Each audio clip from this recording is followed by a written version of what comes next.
You're watching the Big 12 on ESPN. On a Saturday afternoon here in Orlando, Florida, it is game 2 of this top 25 Big 12 series as the number 25 ranked UCF Knights host the number 3 ranked Texas Tech Red Raiders. And we welcome you to the broadcast booth alongside two-time All-American Alex Powers. I'm Eric Lopez. All-American Jada Cody will join us on the broadcast later on. And Alex, what a great game one Friday night in front of a sold-out crowd. The difference was the deep lineups for both of these teams. Texas Tech's in the 5 through 9 slot delivered. It was the deep lineup and the big swings. Texas Tech has one of the best 5 through 9 hitters in the country, and Coach Glasgow has said, hey, if I can have the best bottom half of the order, I know that our team can win championships. And they came through big last night. A couple of home runs from Jackie Liss, also Jasmine Burns swinging a really big bat for the Red Raiders. Texas Tech taking that first game of the series, and it was Jasmine Burns here with that home run you talked about, Alex. Power in this lineup across the board, and the depth is something that they take so much pride in. Just swinging a good bat. This is a really competitive offense. When 2 strike counts, it doesn't matter. Backs against the wall. The pressure is on when they throw. Texas Tech looking to keep that streak alive. Texas Tech top 5 in the country in home runs. They taking that first game. Coming up, game 2. The Knights looking to respond. It'll be another sold-out crowd here in Orlando as the Knights host Jerry Kennedy and the Texas Tech Red Raiders. Starting lineups, first pitch when we return.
Maya Davis to lead it off for the Red Raiders. Caitlin Terry, the starting pitcher for Texas Tech, hitting second with Mia Williams and Jasmine Burns to follow.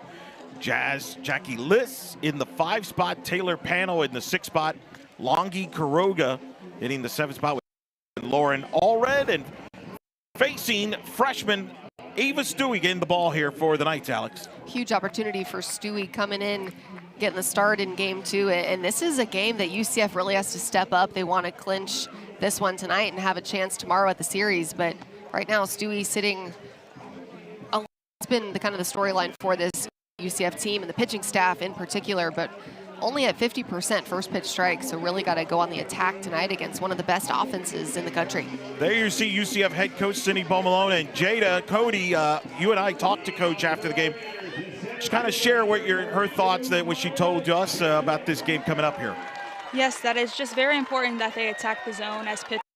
The hitters are making adjustments a little faster, and she was just talking about yesterday that if you just take one pitch away, it's a different ball game. It could be a 3-3 ball game going into the Night Nation behind us. So it's just one pitch at a time, and they can't focus on the 5th or 6th inning, the 7th inning. They have to do one pitch at a time and go from there. First pitch there to Maya Davis, a strike. We're underway here. 0-1 the count to Davis. From Stu. He's missed there, 1-1 the count. It was such a great, well-played game last night. Sold-out crowd, back and forth game. Texas Tech led 2-0. UCF came back, tied it up at 2-2. Texas Tech got 2 back to take a 4-2 lead. Beth Damon hit a home run, got within 1. I think certainly, again, a play or two makes the difference there, Alex. And I think for Texas Tech, Jerry Glasgow, I think he's happy they're getting pushed here. They need games like the last night to get him better. He's even prior to this series starting, he needed games like battles against good teams like UCF here. 2-1's foul ball. The hard games now really prepare you for the next couple of weeks as the season, the competition gets tougher and tougher. Looking ahead to postseason, you've got to do everything you can right now to prepare for those big moments when your season's on the line.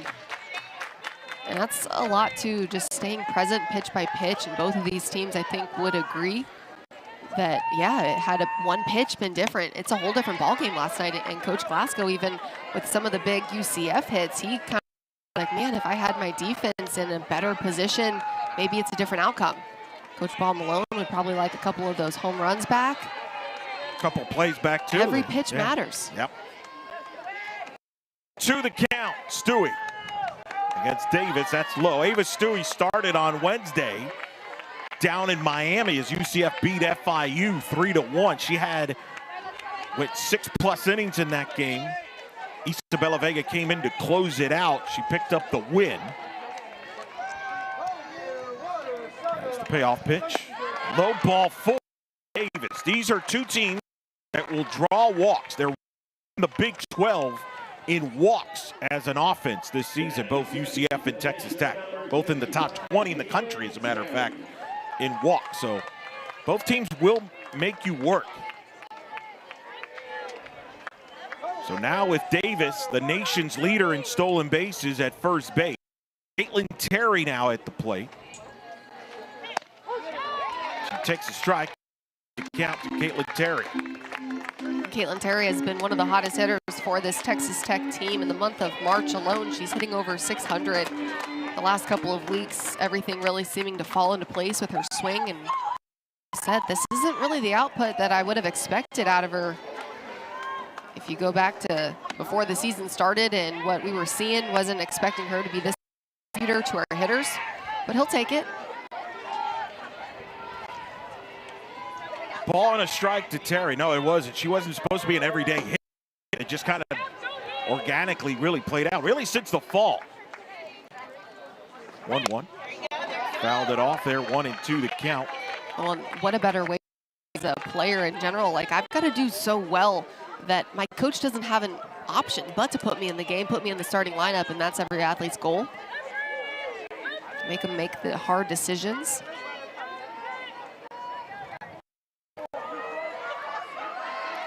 One and two the count. Stewie delivers. Jams there and fouled on the right side. We'll do it again. And not only does Ava Stewie in this at bat, I love that. This pitch right here, working off the plate, that's what she's got to do here tonight if she wants to be successful against this offense. She's got to work these pitches a ball or two off the plate. They're a really good team at hitting bad pitches. They practice it all the time, and if you're Stewie, you're not trying to leave anything over the white.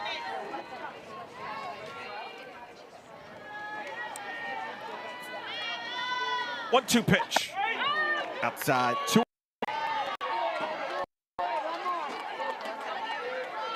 Stewie, of course, made her Big 12 debut in Stillwater, went 6 2/3 innings.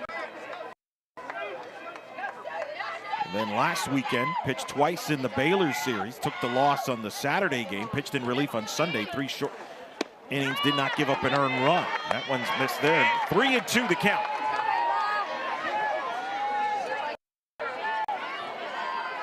You see Maya Davis at first base. 3-2 the count to Terry.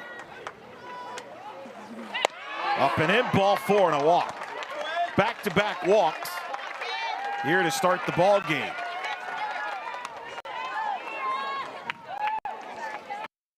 Tough situation to be in too, because this is one of those offenses where you don't want to miss middle because they will make you pay, so you're trying to stay around the zone as much as possible, but with that comes consequences of base runners.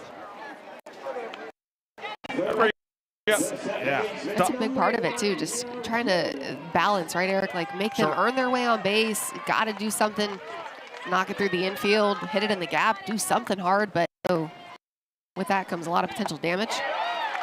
The swing and a miss, me the play, takes it 0-1 the count. It's part of the growing pains for the young pitching staff, and Stewie being a freshman. Gotta learn the hard, go out there and risk it, see what you got. You live and you learn, and just trying to make adjustments every time you go out on the field. The 0-1. Bunted foul, and it's 0-2 to Williams. Jada, what's the hardest adjustment being a 1 softball like Ava Stewie's going through right now? I think the pressure situation that Coach Bear will put you in, facing number 3 team ranked in the nation. So I think you just have to get that confidence, but it comes with preparation and finding what works for you in college. Ground ball to third. Jaimes touches the bag at third for 1. Throw to first in time. Double play. Turned by this Knights defense, one of the nation's best in double plays turned, and they turn one here in the first. Great job by Coco Jaimes. Good pitch execution there from Ava Stewie, getting the ground ball to the pull side there. Good heads-up defense by the Knights, getting them out of a potential big situation right there. Defense can really save a pitcher, save some runs. Love to see it.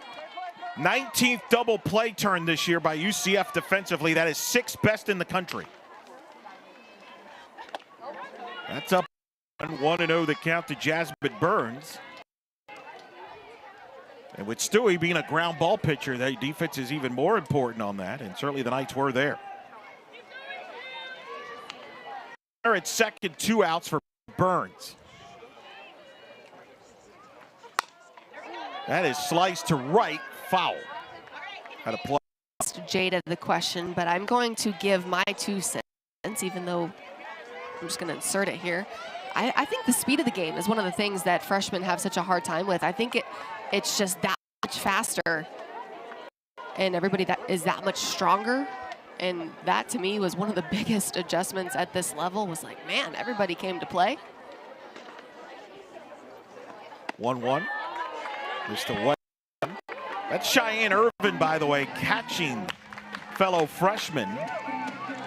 As the Knights made a late switch in the lineup, they had Beth Damon in the catcher position and Irvin at DP. They switched them just to mess with him, just like Jerry did last night. Tonight was Coach Paul Malone. That ball is hit to right, but playable. With the sunglasses there is Zoe, is making the catch as Yarnell to retire the side.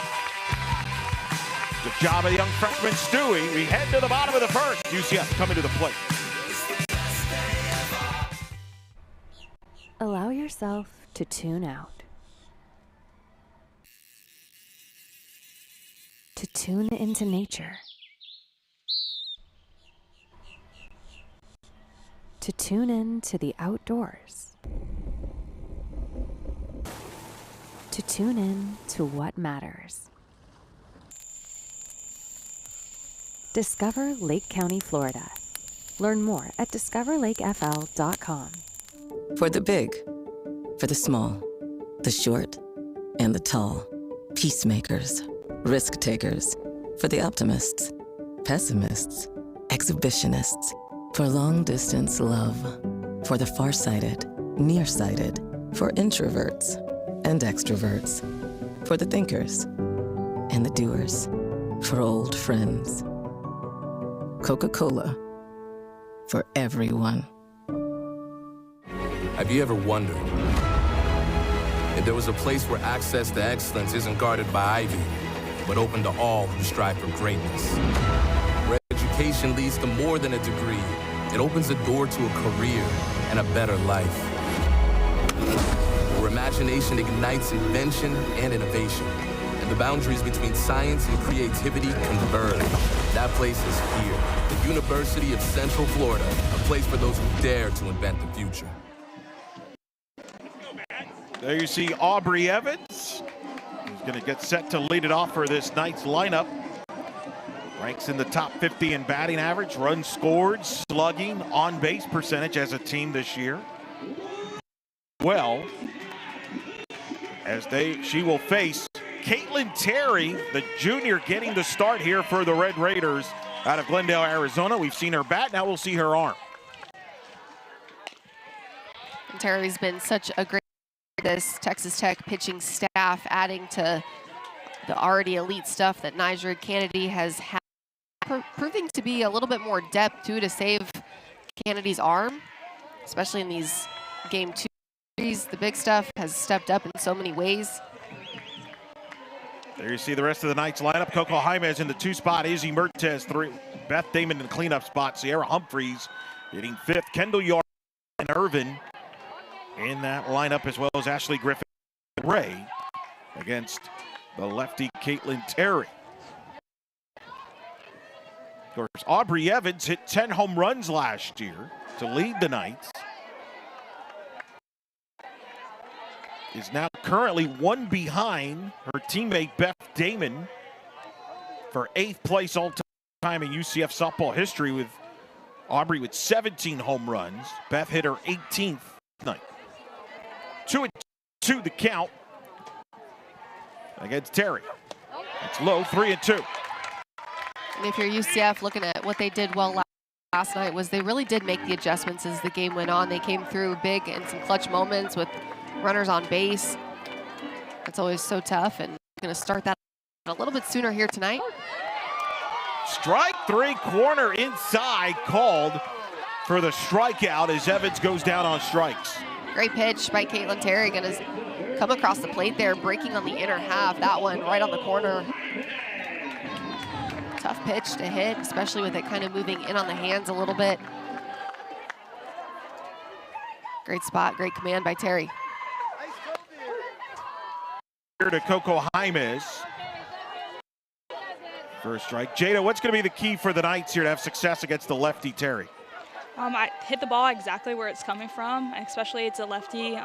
It's coming and they saw yesterday. So really just making adjustments like Alex said earlier in the game. They make the 4th inning, but really with the pitching staff like this with Texas Tech, they kind of have to make adjustments a little faster in the box. 0-2 the count here to Jaimez. Area transfer from UCLA. Delivers, there's a ground ball to first. It's a foul ball. Foul ball. Terry was a first-team All-Pac-12 performer at UCLA, was the Pac-12 Freshman of the Year 2024. As you take a look at the Red Raider defense, with Maya Davis at center field, with Spearman at left, Lauren Allred right, with Taylor Pano at third, Kaylee Tony, Leah Williams at second. There's Pano at third, making the play to first, with Jackie List playing at first base there for the second out as Jaimez is retired. 2 up, 2 down here in the first inning. Longi Quiroga making here for the Red Raiders, kind of has become the one that catches Caitlin Terry. We saw Valdez last night, Kennedy. Here's Izzy Mertez. Takes ball 1 for the sophomore Mertez, hitting .341 with 7 homers, 34 RBIs on the season.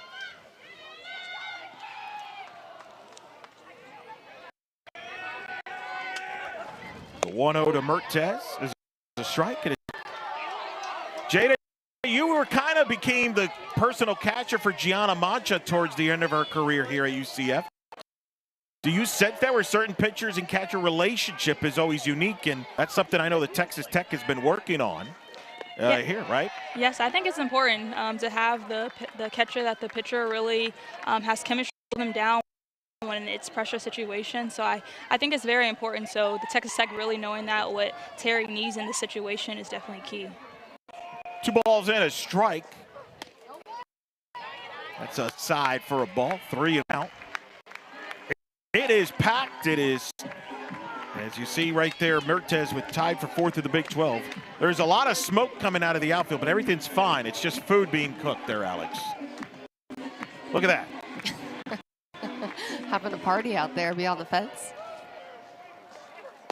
Swing and a miss. Count is 2. Good drop ball here by gonna work below the knees. That one just gonna continue to get some late bite. Good pitch going right at Mertez. That's fouled off. One of the hardest things as a hitter too is obviously just recognizing pitches is out of the hand. You're trying to pick up spin, what the pitch is, location, is it around the zone? Just take a look at the left field lounge, gotta love it. But it's also just the anticipation pitch is gonna be. Terry goes upstairs and is on the strikeout. And then we have second. No score on this Saturday afternoon in Orlando.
Into today, Texas Tech on top with Baylor a half game back. Baylor in non-conference against Texas home and home this week.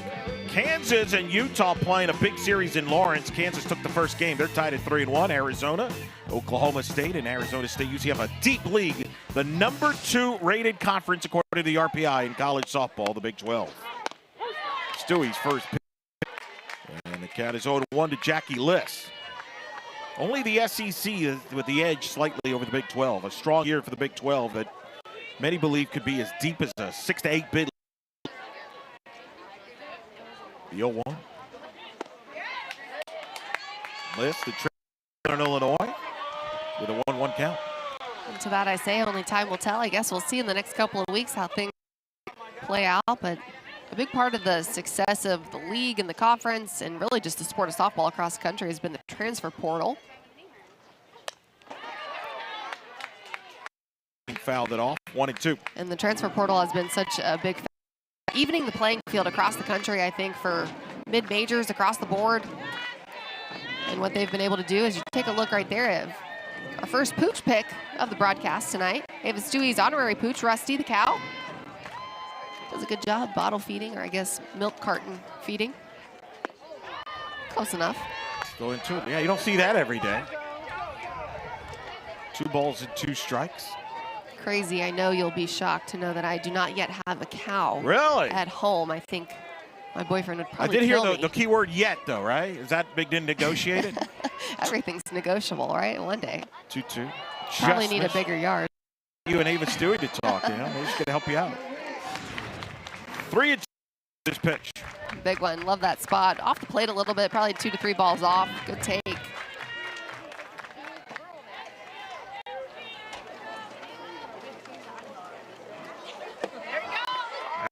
Ford, a leadoff walk here in the second. 3 walks early on here for Stewie. That'll bring up Taylor Panel. She'll come to the plate. And you got to be careful against these hitters, but you can't be too careful where you're not really able to throw strikes. And 5 batters face, 3 of them reaching first with a walk. That's tough. First pitch from Stewie to Panel. Ground ball to short. Diving play by Evans to second. They get the force out. A heck of a play by the senior Evans, and with Humphreys covering at second to get the out. Aubrey Evans does a great job reading this one right up the middle. The dive, the toss over to Humphreys at second base. Love the coverage, love the composure there on that play. That's such a tough play. Good range by the senior. This is where you can't rely on these great defensive plays all the time to get a big situation if I'm struggling throwing strikes. And right now, UCF defense really stepping up, keeping them still in this. They got the force out. Jada, you said it last night about Aubrey and her range. That was big on that. Covering a lot of range, picking up her pitcher after a walk, coming in big on that play. And just shows her what Aubrey has been doing at shortstop. She can cover a lot of ground, both sides, front hand and backhand. So it's big for the pitcher. It's those plays that'll really save a big momentum shifter too, because next thing you know, that one gets hit right back. A couple of base runners on, nobody out, and right now a big situation for Texas Tech to try to get that momentum going back on their side. It's a 1-on-1 out here in the second. Longi Quiroga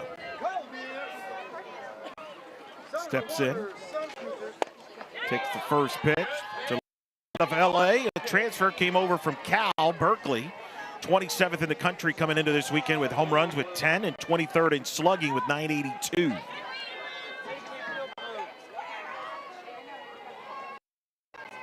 The 1-0. Going in 2-0.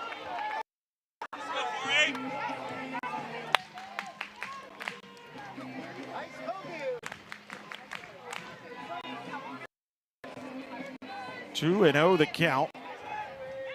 So right-handed hitting Quiroga.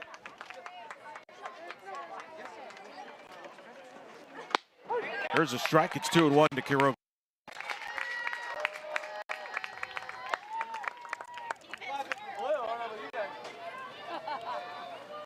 Panel over at first base. She's on the fielder's choice. Stewie on the 2-1. It's a strike. Back-to-back pitch corner for Ava Stewie. Love what she's doing with that location there. Such a tough pitch as a hitter to recognize and try to get your barrel extended. You see even the body kind of moved out of the way. 2-2.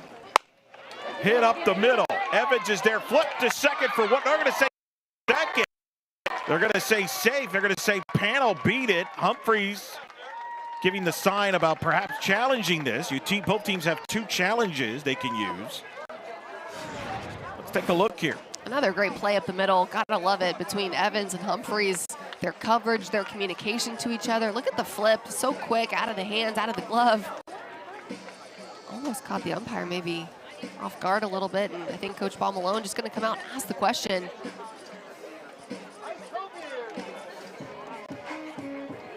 Bang, bang play at second base. Love the attempt there to get the leadoff runner. Well, there's a couple things, right? Whether she beat the throw or not, plus did she leave early? There's a couple things you could call right there. That was a nice barehand catch by Humphreys. Just got to keep your head on a swivel over there when Aubrey Evans is getting hit the ball, because she will throw from any slot. Good movement up the middle.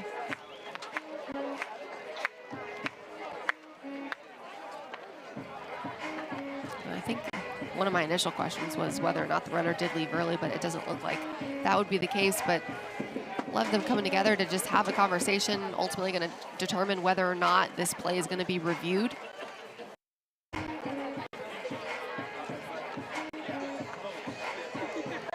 Jada, what did you see from your angle on that play there at second base?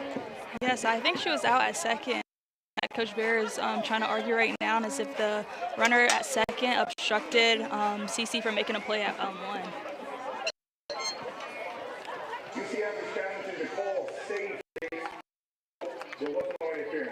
Good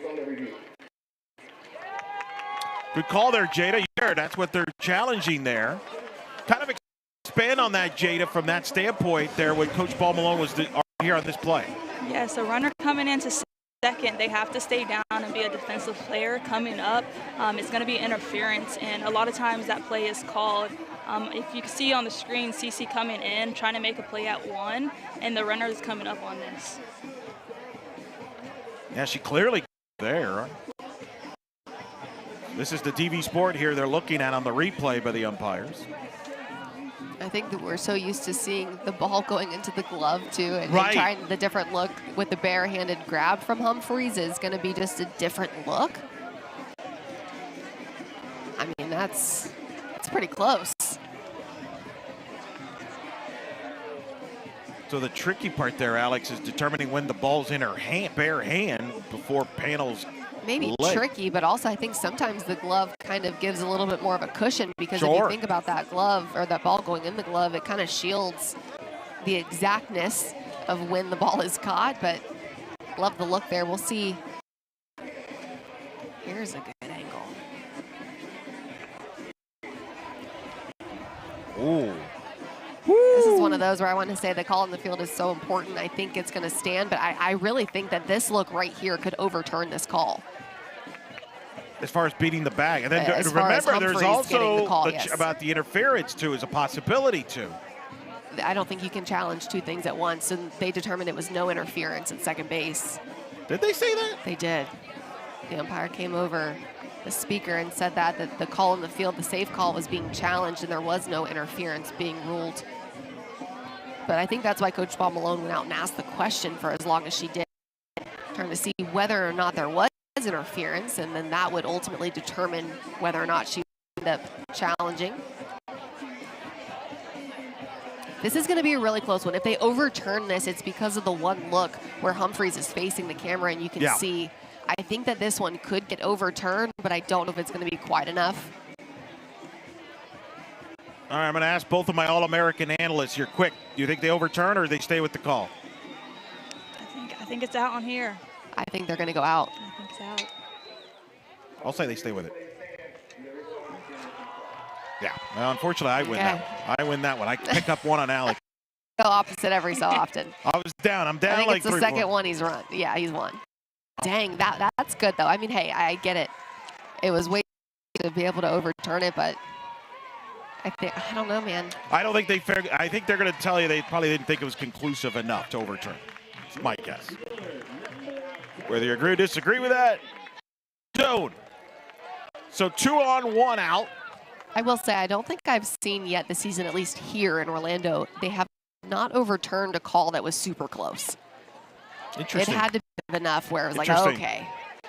Like almost like obviously wrong, whereas I haven't seen any that were an absolute nail biter, like, wow, I can't believe they overturned that. So they're definitely playing it safe. Understandably so. Spearman at the plate now, one out, a 1-0 count. That's low to call because, again, if it's overturned, it's a 1-on, 2-out situation. Instead, it's 2-on, 1 out. But this is where you can't always rely on your defense to step up and make the great play. That would have been another great play up the middle there. Ava Stewie really has to settle in and go on attack. That's a strike. It's 2-1.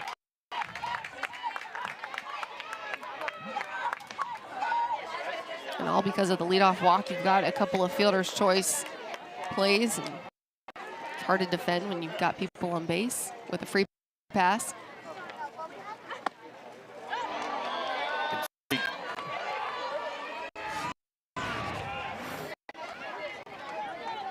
We've seen Stewie trying to pound this inside corner here. This one just a little bit further off the plate.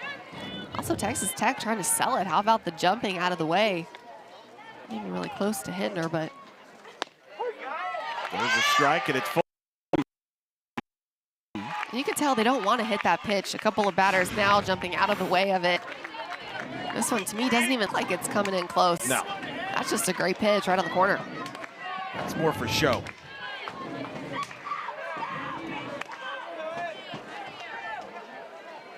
The 3-2. Hit to third, foul. Again.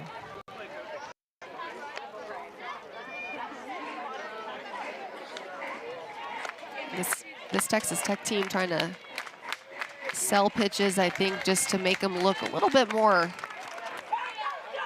dramatic location-wise than maybe they are. Spearman off the plate. And strike three looking inside corner. Strikeout for the freshman Stewie. 2 gone. Ava Stewie responds masterfully. Look at this pitch right on the inside corner again 3 times in this at bat. Just can't make the adjustment here. You see the shock, the surprise. That's a strike all day. Good framing there by the freshman Irvin there, Jada. Doing great back there, helping Ava out. First pitch away. 1-0 the count. To Lauren Allred. Junior hitting .367, 3 homers, 16 RBIs. Was an all Big 12 second team performer last season. The 1-0. From a catching standpoint, Jada, and how much do a catcher works on it? It's very important. It stills a lot, but it also allows the pitcher to kind of work the corners. And it's definitely, Coach Bear definitely hones on framing, because you can definitely steal a lot of pitches for the pitchers and allow them to work both sides of the plate. Allred hits it to left, but playable as the catch is made by Mertez, and Stewie works through the second. Red Raiders strand a couple, no score here in Orlando.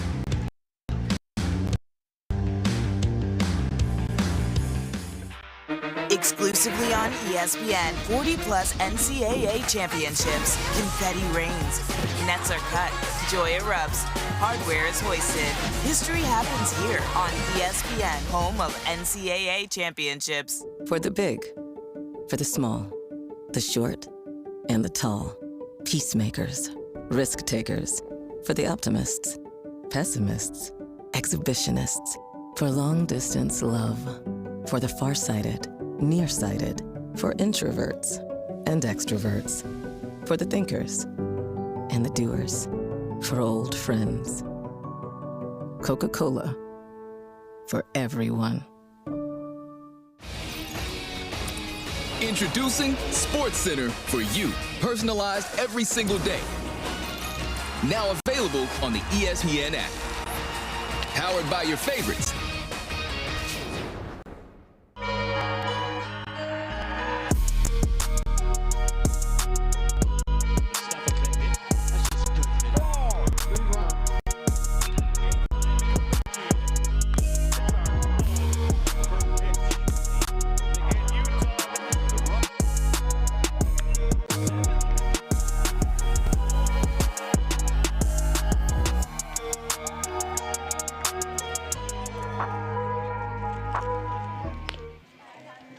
There you see Texas Tech starter today, Caitlin Terry. For more on her, let's go down to our 4th member of our team down on the sideline, and Cecily Webb.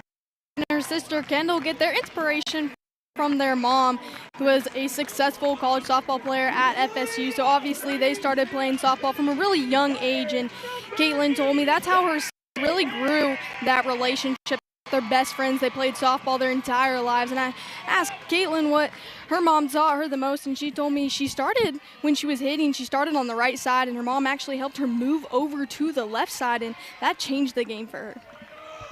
Thank you, Cecily. That's Christy Hall. Christy Hall had a great career at Florida State. Mom of Caitlin Terry. Leading it off here for the Knights in the bottom of the second. Sophomore from Oklahoma. Going against Terry. The 1-0. Up and in. Christy Hall is 8th still all-time at Florida State in base hits, 275 for her. Still has the single season record. Most hits in a season back in 1995 when she had 87 hits. So Caitlin can hit. It's got in the gene. I guess. Mom was a catcher, played for the great Joanne Graff up in the late mid-90s. Was an all-ACC performer. 3-0 here to Damon, who takes a strike. Damon continuing her stellar play, 386 36, 10 homers, 34 RBIs.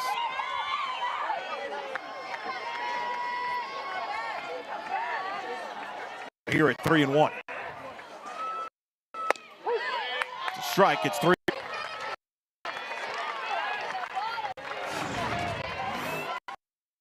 Tough pitch here, Caitlin Terry coming from the left side, gonna break that one back in over the plate. Damon feels like maybe it was a little too up and in. I would go probably more on the upside. Fouls that pitch off. Evolutions of a hitter is what I've seen this season in Beth Damon. I feel like she went from a batter her freshman year, a good batter, to a really competitive hitter. Job just really selling out for a game plan in the box. Has committed, has worked on just capitalizing on her strengths. It's a ground ball to short. Tony's there with throw to first to retire Damon for the first out here in the home half of the second.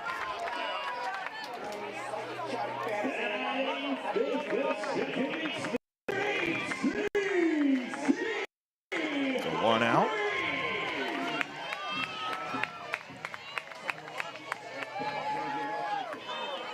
Now coming to the plate here. And swinging the first pitch and a single for Sierra Humphreys. Swinging on the first pitch, and she delivers with the first hit of the ball game belonging to the Knights here. Sierra Humphreys does a great job just going the other way. A lot of power in her bat, but keeps that one simple. Takes something up at the letters. Lets it get deep in the zone.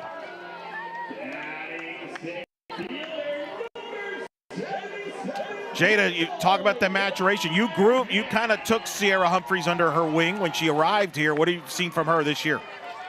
With her offense, I felt like she was explosive in the box, just really comfortable, but also going from third base to second base, that's not an easy change, being on a different side of the ball game. So I think she's done well, continue to grow as her career goes on here at UCF, but I'm proud of her. She's definitely, I took her under my wing her freshman year, and she's for that. Definitely has. Of course, her mom, a national champion at Arizona. Played for the legendary Mike Condrea.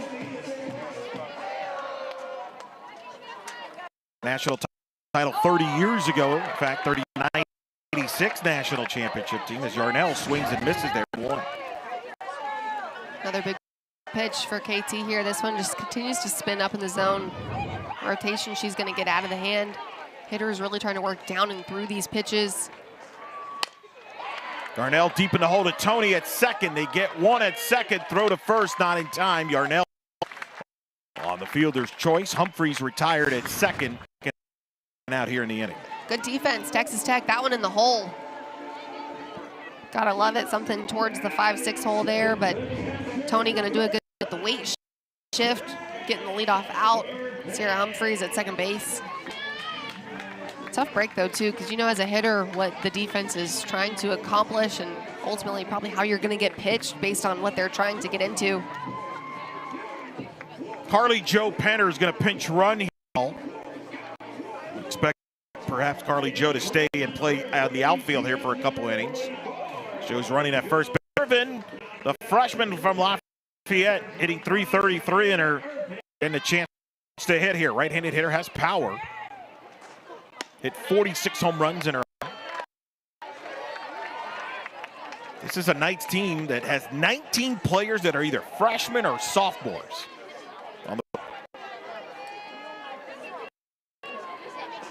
19 out of 28, so it's still a young roster. And Coach Paul Malone and Luke Knight after the game, but there's still some young youth on this team. There's Sam Lincoln warming up, the lefty, who we might see her if not game. We might see her tomorrow. She's become their three-starter. As a swing and a miss. KT responding well under pressure too, making pitches in this inning with runners on base here. The pressure's on the defense. Doing a good job just spinning it. The swing and a miss there, Irvin, and it's 2-2.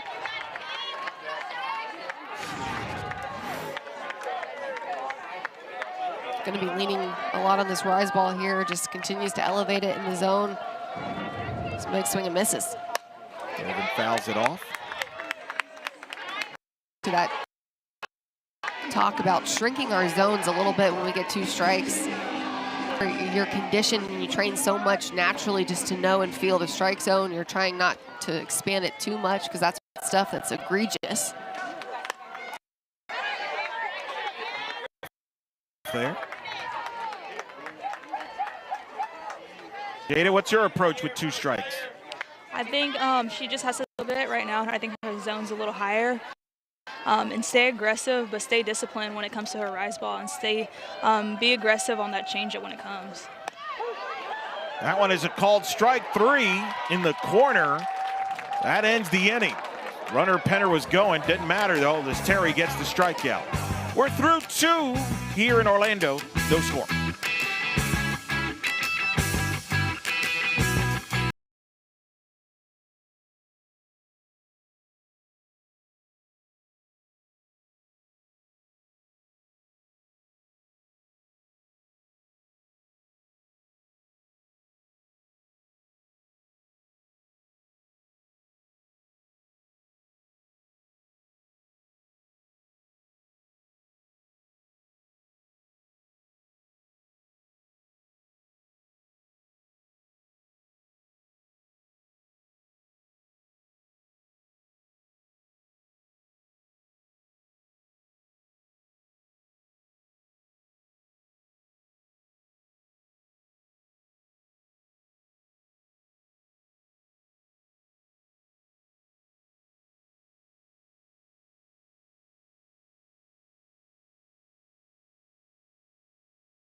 Texas Tech, Big 12 tournament champions for the first time. Texas Tech are on to the World Series for the first time. First pitch swinging into right.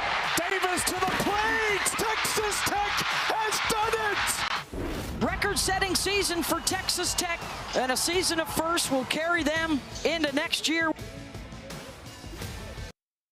There you look back at last year's historic year for Jerry Glasgow and the Texas Tech Red Raiders, winning the Big 12 championship, school history.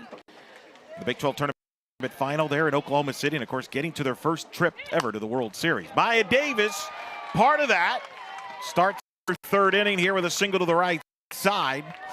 She gets second time in the game. One of the things that this offense does so well is make adjustments, and right now trying to get through the second time in this lineup. Just make those adjustments as quickly as possible. Maya Davis. So she's at first base. You saw there Carly Jo Penner play the ball in as expected, stay field after pinch running for Yarnell. A swung on there at foul by Terry. And the count is 0-1. Of course, Maya Davis this weekend, the nation's leader in stolen bases with 26. Glasgow has said, in his opinion, is the best center fielder in college softball. Yeah. Well, we're starting to see it now, too, as Terry hits a ball to left, but playable as it stays in the park. And made by Mertes, as Terry is retired here in the 3rd inning, right there by the left field lounge is Izzy Mertes. Behind her, too. Alumni Day here at UCF. They had a brunch earlier this morning. Look at, there's some of them right there. There's too many. I'm not even going to name names because I'm going to get in trouble later by name. Oh, you didn't mention my name, Elo. Trust me, I'll never hear the end of it. So it's a lot of them. I think there's like 20, 25 here today. There's a ball hit to 3rd. Throw to 2nd for 1. Throw to 1st. In-time double play. What a turn. Second double play turn by the Knights, led by Coco Jaimes to end the Red Raiders' 3rd inning. Great defense here, a little 5-4-3 action. Coco Jaimes at the hot corner. Sierra Humphreys, some of the quickest hands in the game. Good stuff for the junior. UCF looking to hit.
discussion of pooch picks here, Alex.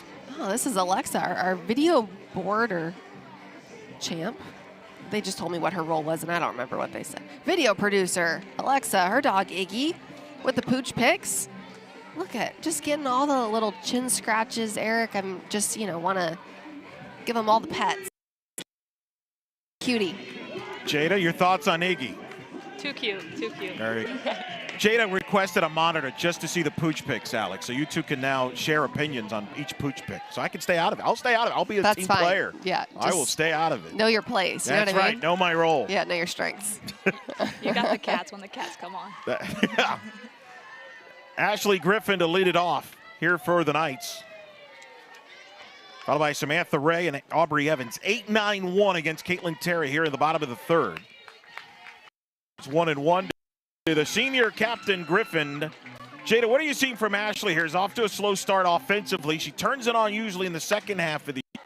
I think she just has to continue to grind it out in these moments right now and doing it even if the numbers are not where she's looking for in her senior campaign. But I think she's doing a good job at first base. Had a transition from catcher to first base due to some injuries as well. And just continue to move forward in her senior year. Gets jammed there. It's a comebacker to Terry, who throws to first in time to retire for the first out here in the bottom of the third. Griffin leads the team in walking. In fact, she's in the top 10 all-time in walks in UCF softball history, so she's still able to get on. Samantha Ray had a couple of hits last night with a triple and a single in last night's ball game. Takes a ball one, and Cecily, you got Samantha Ray. Yeah, I had a chance to speak with Samantha earlier this week, and she told me her dad was the one who got her into softball. He actually played softball when he was in the Air Force. He coached her up. She told me he taught her how to be a slapper.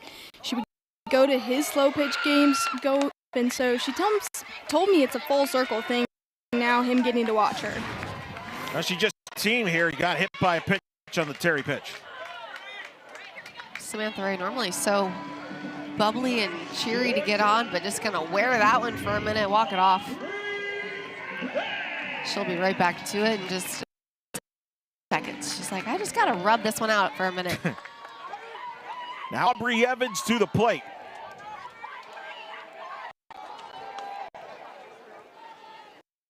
First pitch to Aubrey. Takes low, ball one. 1-0 the count to Ray. Ray at first base, I should say, with Evans at the plate. Ray, I was going to say, 3 for 4 this year on the stolen bases.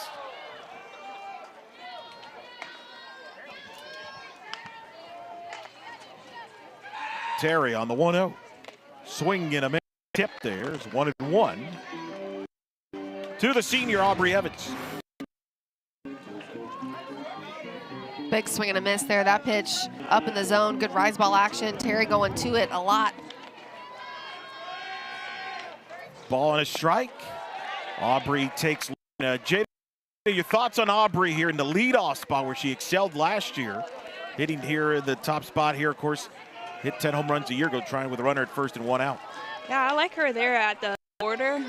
Kind of have momentum. If she goes with a long ball, then the UCF Knights kind of have that momentum with her. She brings on the field, so I think Coach Bear loves her at the one spot and kind of just allows the offense to kind of see what Aubrey's doing. 2-2 the count. Reaches for a ground handle at third, throw to second for one, throw to first, not in time. Aubrey reaches on the fielder's choice. Good turn there by the Red Raider defense, started by one of the best third basemen defensively in the country. A defense stepping up right now for Texas Tech.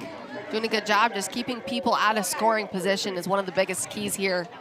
As we get later in the ball game, both teams looking to make those offensive adjustments. We got a review here. So we got a review on the play here.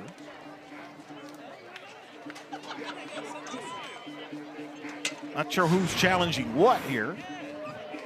I'm guessing it's Texas Tech challenging here whether Aubrey Evans beat it out or not, because that's the angle we're showing right here.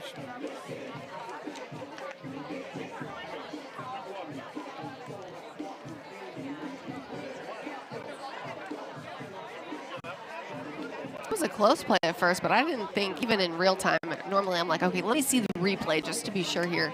But I felt pretty confident that she was safe, and I guess a blessing and a curse.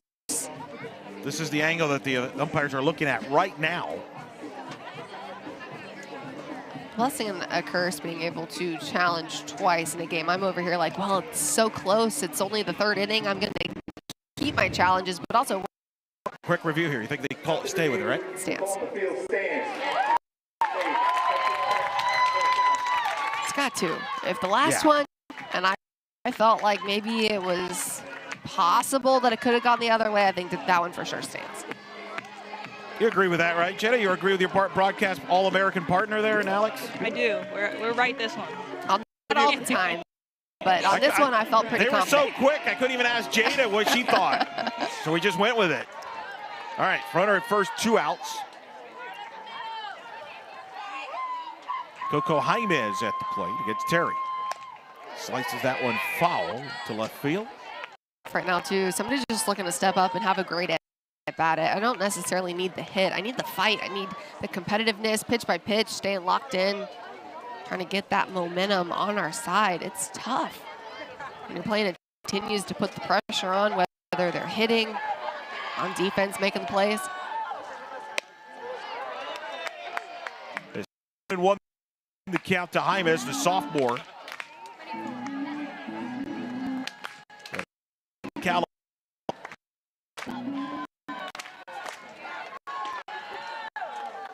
hitting 2 out. Hits that one foul off the net, and it's count now 1-2.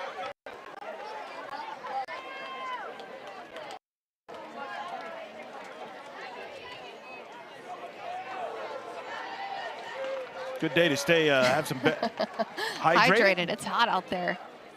Love the time change. It's still sunny at 8 p.m.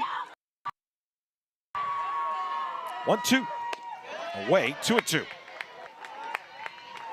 Jada, how are the conditions out there? You're down there by the dugout. It's pretty hot out here. It's hot over here. It was cold yesterday at the end of the game. Now it's hot. Welcome, yeah, get used to it. You can't have both, girl. Right. Jaimez, high chopper to second. They'll touch Albry there to get the out as Williams retire the side. We are scoreless through 3. We'll hear from Texas Tech head coach Jerry Glasgow when we return. Growing fast. To stand out here, you need bold ideas, equal power, and a team that represents this city. From corporate partnerships to donor opportunities and direct athlete collaborations, we'll help you build a sponsorship game plan that drives impact. UCF Athletics in your business. Let's charge on together. Allow yourself to tune out. To tune into nature. To tune in to the outdoors. To tune in to what matters. Discover Lake County, Florida. Learn more at discoverlakefl.com. They look at us and wonder, what's out there? We are. We've never been a type to stand to the side, letting world-changing ideas go untested. We push even beyond our own expectations. Here is seen across the country and heard around the world. We strive to be bold, to be impactful, and to challenge the status quo. Because from here, and here, and even here, it's possible. And welcome back. Here we're joined now by assistant coach there, Tara Archibald. And coach, I want to ask you about your pitcher, Caitlin Terry, and what you've seen from her so far through the first 3 innings. Yeah, she's locked in. I think she's making some really great pitches. Zone's a little bit tight, and I think she's doing a good job managing that.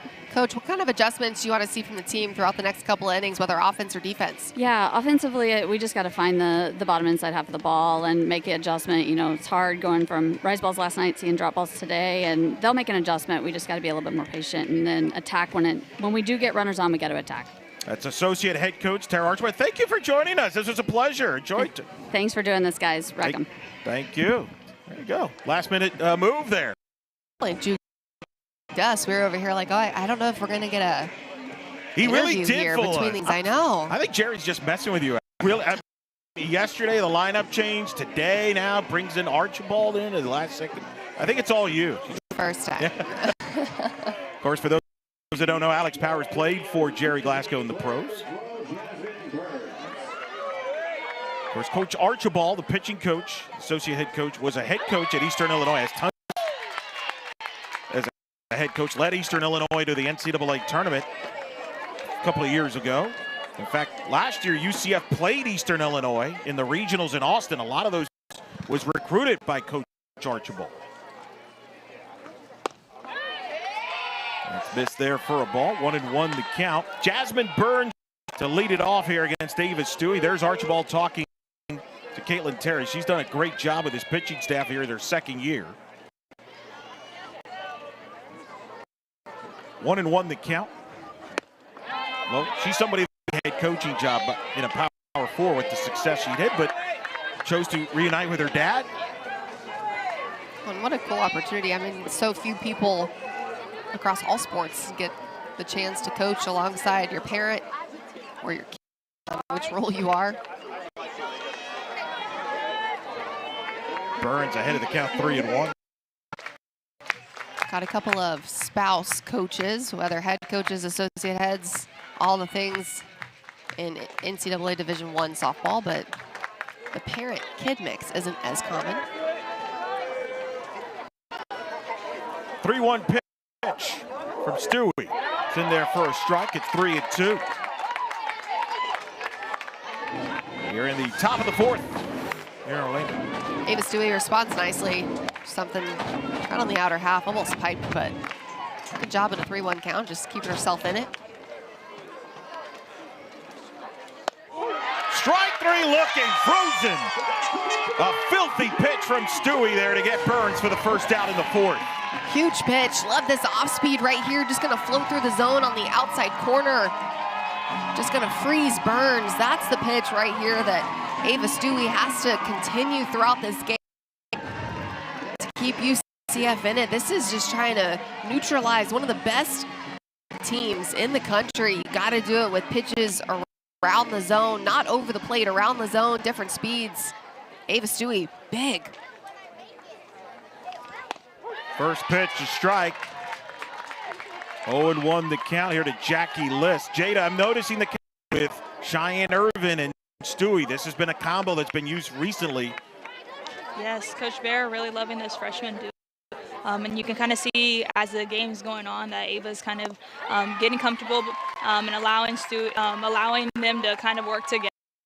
See that after the first at bat right now, and that she just had that strikeout, so she's doing really well right now and getting comfortable with it before. Stewie ahead 0-2 here.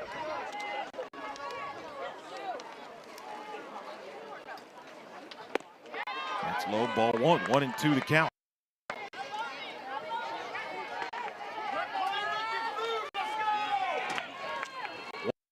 To Jackie List, Southern Illinois transfer, was a two-time MVC first-teamer, 2024 Player of the Year in the MVC. And she's frozen there, a strike three inside corner, back-to-back strikeouts for Stewie. Two gone in the fourth. Huge pitch here, another one. This one hard on the inside corner. Love that spot, love that she off the plate on both sides. That's big for the freshman. She's taken so much of she's got outings leading up to this point and just trying to really rein it in, attacking and trying to get it ahead as much as possible. I love the confidence that you can see her pitching with, just really trusting her stuff, not trying to over.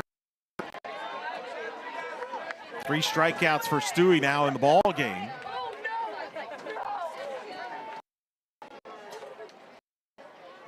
The 1-0 pitch. It's right back to Stewie. Will underhand to first in time. And a dominant 1-2-3 in Stewie and the Knights as they get The Red Raiders in order here in the fourth. We'll hope to be joined by UCF head coach Sidney Ball Malone when we return.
Bottom of the fourth here as we're now joined by UCF head coach Sidney Ball Malone. And coach, I want to talk about what your former player Jada Cody and I were talking about in the last half inning. The chemistry between Ava Stewie and Cheyenne Irvin there, with a pitcher-catcher relationship there, really working well in this game so far, it seems like. Yeah, it's super important. Jada knows that, and she had that with Gianna Mancha. So super important, you know, just for them to be comfortable.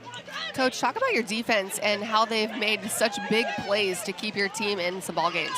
Yeah, I mean, they know Stewie rolls those ground balls, so that's been for us. You know, to be able to get 2 outs with 1 pitch is awesome. So now we need to just play on the other side of the ball right now. What adjustments you want to see against Terry real quick? Well, swing it at our pitch with conviction, you know, and unapologetic. Appreciate you, yeah, Coach. Thank you. There is Sidney Ball Malone, UCF head coach. I had to jump in there. I had too many questions. You know, I figured, see, the first question I asked was really Jada's question. I was representing Jada. See, this isn't the adjustment of a 3-person booth. I'm just trying to represent. I think you just do what you want. That's a good place to be. First pitch to is a ball, right, Jada? That's a question you wanted me to ask her on your behalf, right? Yes, it is. We don't have the technology yet where you could ask Coach right there because she's using your head to talk to her. But right. One thing at a time, okay? You know? One thing at a time.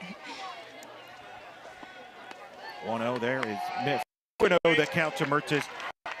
Jay, you spoke about this a couple innings ago, about the catcher and then how Coach Ball Malone is involved with the catcher. Just kind of expand on that, what we talked about earlier. Yes, I think it's big from her perspective. Her being a pitcher, she kind of knows what when she was playing, so I think that kind of translates as when she's coaching and knowing the pitching and catching dynamic. It's important. You don't want the pitcher pitching to someone that they're not comfortable with behind the plate and knowing each other. So I think that's big, and I think that translates from Coach Bear playing. How long did it take you to get comfortable with Gianna or vice versa? We stayed here over summer, so it took over the summer to kind of do that when Coach Bear kind of to step up and be a catcher more that year, and so we definitely took it upon ourselves to kind of know each other, but we were really close outside of the field, and we're still close today. So I think it's very important because I know when to call timeout, when to go talk to my pitcher in tough situations, kind of laughing. So I think it's important for the pitching catching dynamic to really. The 3-2 pitch. Mertes deep in the hole. Tony to throw to first, not in time. Mertes beats it out with a leadoff infield hit here for the Knights in the home half of the fourth. Good job right here by Izzy Mertes, just finding her way on base. Uses the hard infield, going to get the nice chopper there. That one deep in the hole. Tony unable to come up with the play. Would have been a great play, but time wasn't on her side. This is the first inning, too, that UCF will lead off with a base runner now, so going. Pinch runner here for Izzy. It's Callista Birkenstock, the transfer from FGCU, coming in to pinch run. Would not surprise, he stays in and plays left field in the top half of the inning. Now you got Beth Damon, the regular catcher, DPing here tonight. Steps in. It's the lefty Caitlin Terry. And she drills a base hit in the left field. Spearman will play it. Stock holds at second. It's a single for Damon, and the Knights have 2 on, nobody. Beth Damon keeps it simple here, takes that one on the inner half, just gets those hands extended around it. Beautiful piece of hitting there, attacking early. Right now, UCF just trying to keep that momentum alive. Coach Paul Malone's probably going to pinch run here for Damon. Tara Archibald, the associate head coach, is going to come in to talk to Terry. The reason I bring up the shot piece of this, one of the reasons they want her to catch some games, is to keep Beth Damon fresh every game, especially on a day game like this after, because her bat is so valuable. If you can keep her fresh, it's a big plus, and that's why Irvin is so important to the standpoint. I think that goes for anybody. You want to keep all your players fresh, and when you've got the depth like UCF, like Texas Tech, you're going to see adjustments made throughout the season to just give somebody a break. It's so normal now. You're trying to sustain for the long haul. You got to stay locked in. Rest is earned. We got Riaceto on the left warming up, and oh yeah, Nigeri Kennedy warming up in the bullpen for the Red Raiders. Here in the bottom of the 4th, Knights 2 on, nobody out. Sierra Humphreys to the plate. Ayala Durant pinch running at first. Bunt by Humphreys. Terry will field. She'll make the tag of Humphreys for the first. Both runners advance into scoring position with Birkenstock at third and Durant. Good execution here by Sierra Humphreys. The only thing maybe to do different is try to avoid the tag, running in the running lane a little bit quicker, but not much time to be able to make that decision. Good job by Caitlin Terry fielding her position. Good PFP. Pitcher fielding practice if you don't know what PFP is. Very good.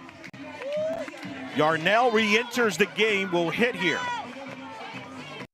To me there, the Sierra's really bunting for a hit, not certainly sacrificing an advanced runner, but also is trying to bunt a hit. That wasn't her sacrificing herself, was it? No, it wasn't. I think she knew in that situation, just moving runner, especially knowing who was behind her, Yarnell putting the bat in her hand. So I think CC knew what she had to do in that position. Now Yarnell with a 1-0 count to the sophomore from Kansas. Second and third, 1 out here in the bottom of the 4th in a scoreless ball game. No runs, 1 hit, no errors for Texas Tech. No runs, 3 hits, no errors for UCF. Yarnell could not hold her swing, or did she? It's 1-1. I think that's the right call there too. I mean, looking ahead, I love the aggressiveness too. Just got to fully commit, kind of like Coach Paul Malone was saying. If we're going to go, we got to go full send. Terry there, Yarnell 1-2. And right now, the momentum is on the side of UCF, but Caitlin Terry just continues to attack here. Doesn't matter the success that Yarnell has had in the big moments, a couple of grand slams early in the season. Yarnell with the pitch to the right side, foul.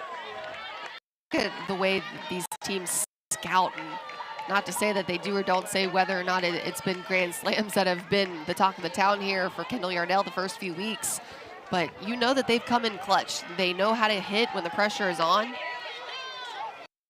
Being able to perform in high pressure moments. The 1-2 Yarnell holds there as that pitch was high, and it's 2-2.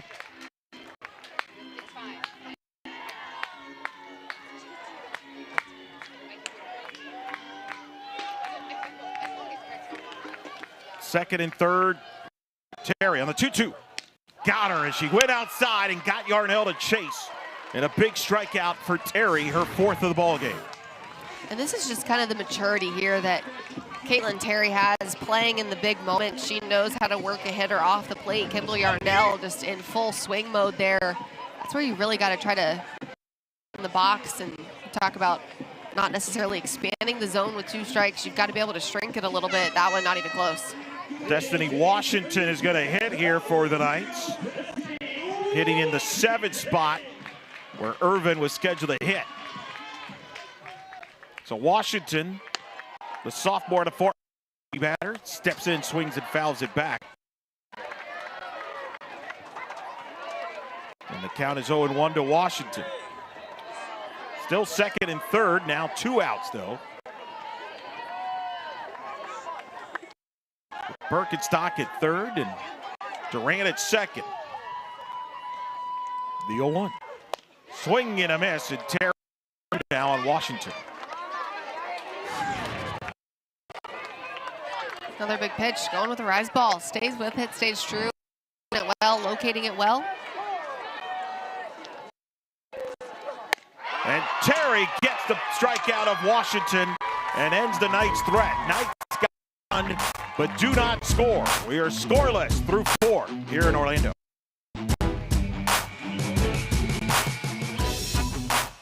Exclusively on ESPN, 40-plus NCAA championships. Confetti rains. Nets are cut. Joy erupts. Hardware is hoisted. History happens here on ESPN, home of NCAA championships. Orlando is growing fast. To stand out here, you need bold ideas, local power, and a team that represents this city. From corporate partnerships to donor opportunities and direct athlete collaborations, we'll help you build a sponsorship game plan that drives impact. UCF Athletics in your business. Let's charge on together. Introducing Verts. Swipe for news and highlights. Now available on the ESPN app.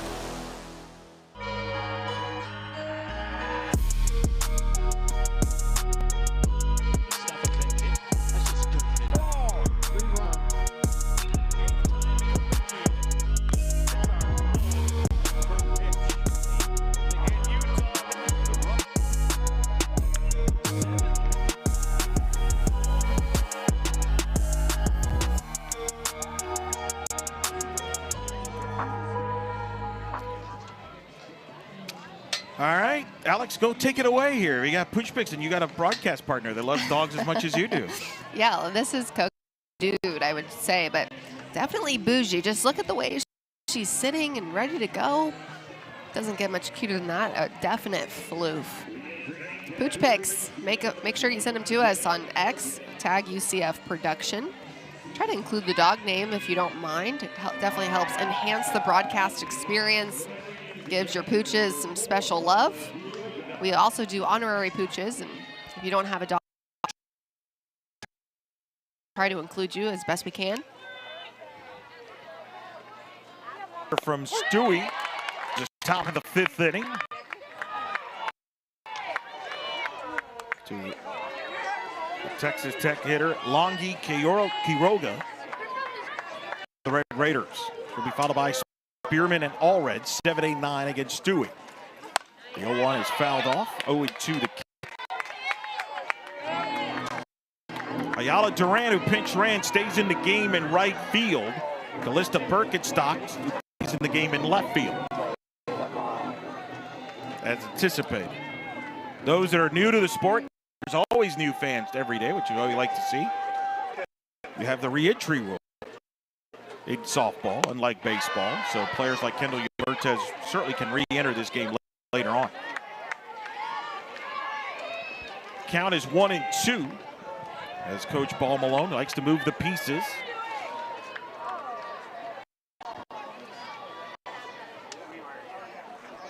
That one's low. No one knows that better than you. Played for Coach, being ready to play in any position and all the offense and defensive moves that she does. Yeah, she likes to move a lot of pieces, and she likes to a rhythm with it. So right now in the 5th inning, she wants the best defense out there to support her pitching. And so I think that's really key of putting those outfielders in there now, seeing them stay on the bench right now, and later in the game come out when they need their at-bats. I feel like that's one of the ways the game has really evolved the last 10 years or so, is really those role players that come into a team and aren't necessarily your everyday player, but are able to come in and high situations or to really sell out for something. Right now, like you said, Jada, the big defense is going to be huge to keep UCF in this and able to go into the bottom half of the innings fighting for a chance.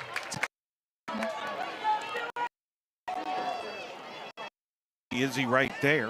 3-2 the count. Inside ball 4, big walk There's Quiroga, did a nice job working the at-bat and draws herself a walk here to start the 5th. Good fight here on the location, just a little. I like the spot though, off the plate. Now Jerry Glasgow's going to talk to Tara Archibald, as well as Kayla Kowalik, who's also the assistant coach, playing for the Blaze in the AUSL. And there's something to be said about putting the pressure on the defense. 4 of the 5 innings now, Texas Tech has led off the inning getting a base runner on, and kind of opposite UCF in the last half inning in the 4th, got their leadoff hitter on base for the first time. And so it's all about putting the defense in high pressure moments, making them make the plays. There you see now Texas Tech going to its pinch runner. So Logan Holloman, the junior from Flower Mound,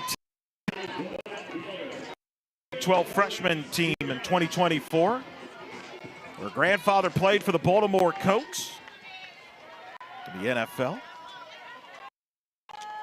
Was at first base. And that one gets past Irvin. That's huge. As that allows Logan to get to second base in scoring position. And now we can talk strategy here with Spearman, who he probably was thinking about sacrificing. We'll see if he stays with that or not. Just a missed opportunity there for UCF, a ball that otherwise should be handled by Irvin. But again, you talk about the youth, the lack of really experience at this.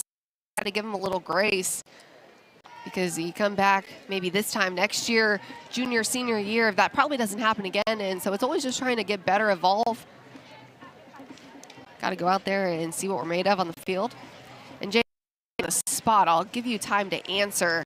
We'll come back to it maybe in an inning or so, but I posed a question on my social media earlier, and I said, what impacts a team to the greater extent? Is it elite pitching or an elite offense?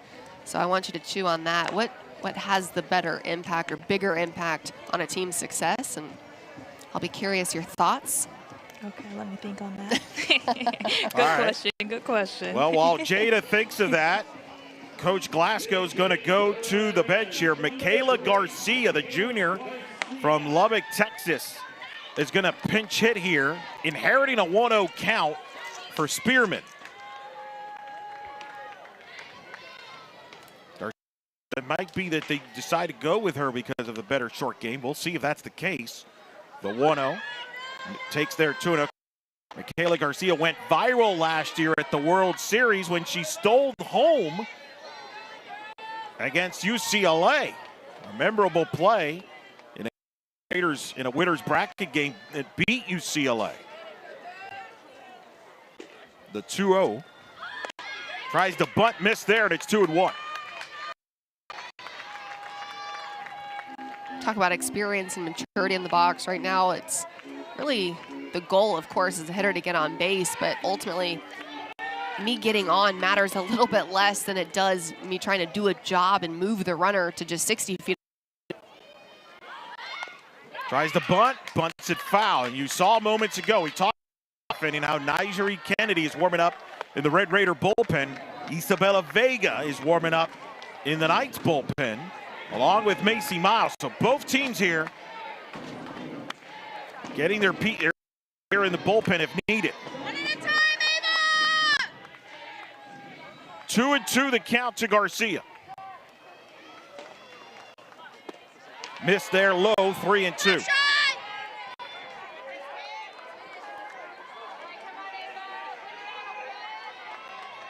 Big full count here.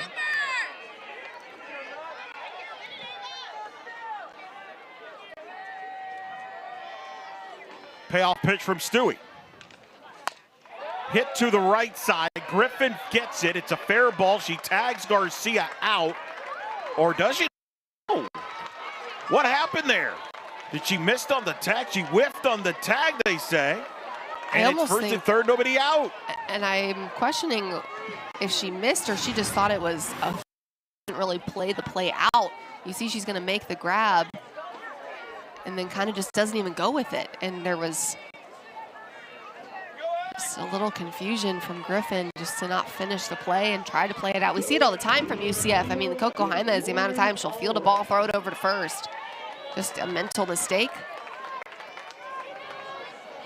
So Garcia reaches on a hit. It's a good call by the umpires there. First and third. And Allred swings and fouls it off. You're always taught to play through the play, whether it's fair or foul, and that's reasons like that is the reason why.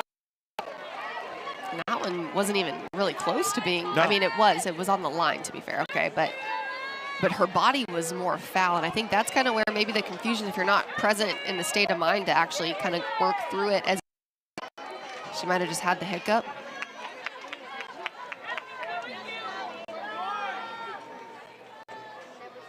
The 0-1.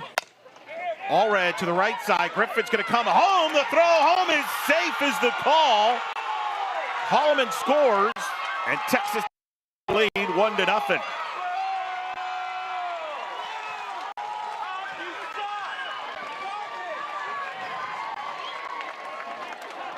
And Coach Paul Malone here might challenge.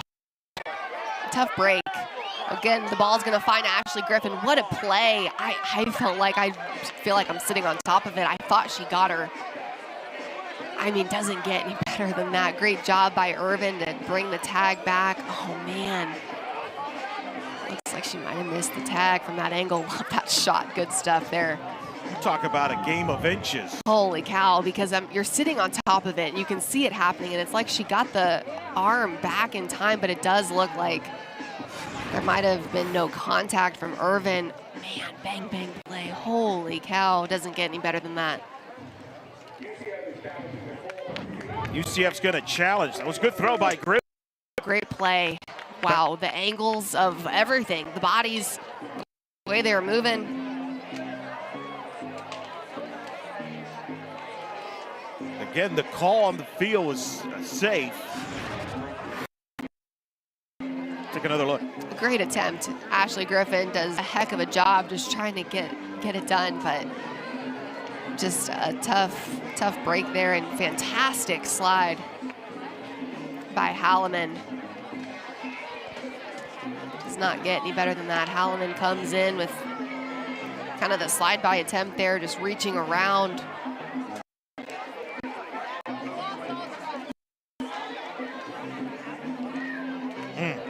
That's about as good as it gets. Last two plays, Alex. You talk about inches. On the last two plays, and Logan, the junior from Flower Mound, Texas, who pinch ran. Her cousins played lacrosse, Princeton and Bucknell. Charlie and Alston are cousins. Of course, I mentioned the grandfather played with the Baltimore Colts in the NFL. Showing her ability there. And I think you agree this is going to stand. I think it'll stand. Great try. Great job, You have base to running. challenge, though, that if You you're have Coach to. Ball this late in the game here. Let's see what happens. Yeah. By inches, Texas Tech takes a 1-0 lead. Holloman, who made a catch to end the Florida State-Texas Tech game in Clearwater. Such a versatile player. Helps give the Red Raiders the lead. Now, first and second with Maya Davis now at the plate. Still nobody out here in the fifth. That's a bunt attempt foul. Jada, you saw Coach go to her team there and talk in the huddle while the review was going. What do you think she told her team there? To kind of settle in right now. Some of those plays, we need to make those plays. And defense wins championships, so even the play that came to Ashley, I think she just has to finish the play. Or finish the play and let the umpires call it. Slices it foul into its bullpen.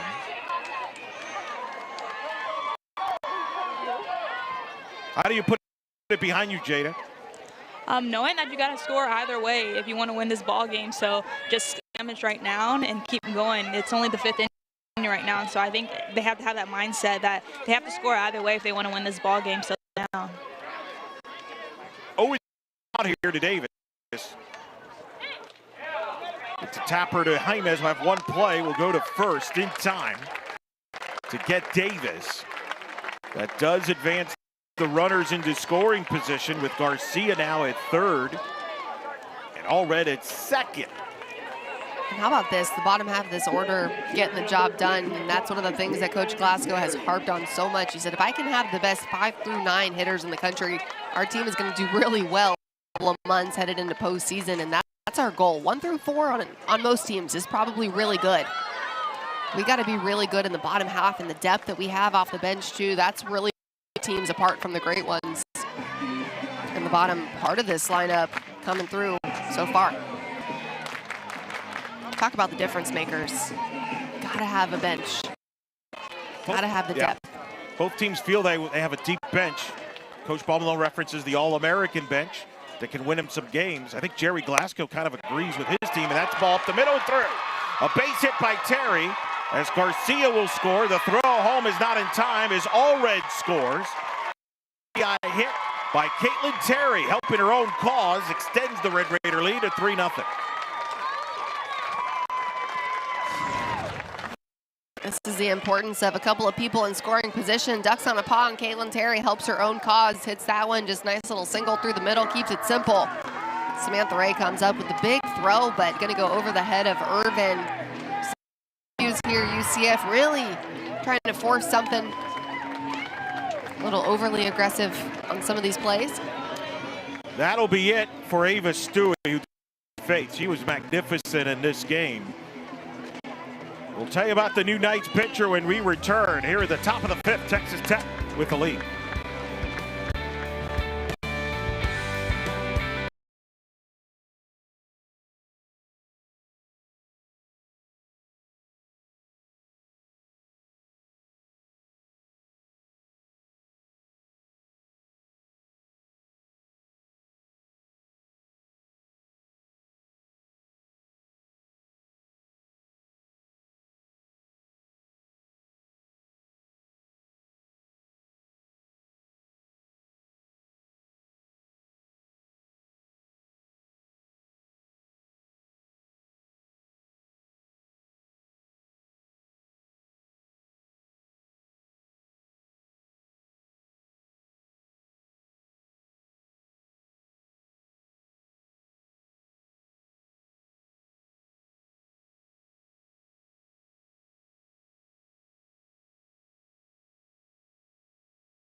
Numbers very misleading, Alex. I thought she was magnificent against one of the best offenses in the country here for this freshman.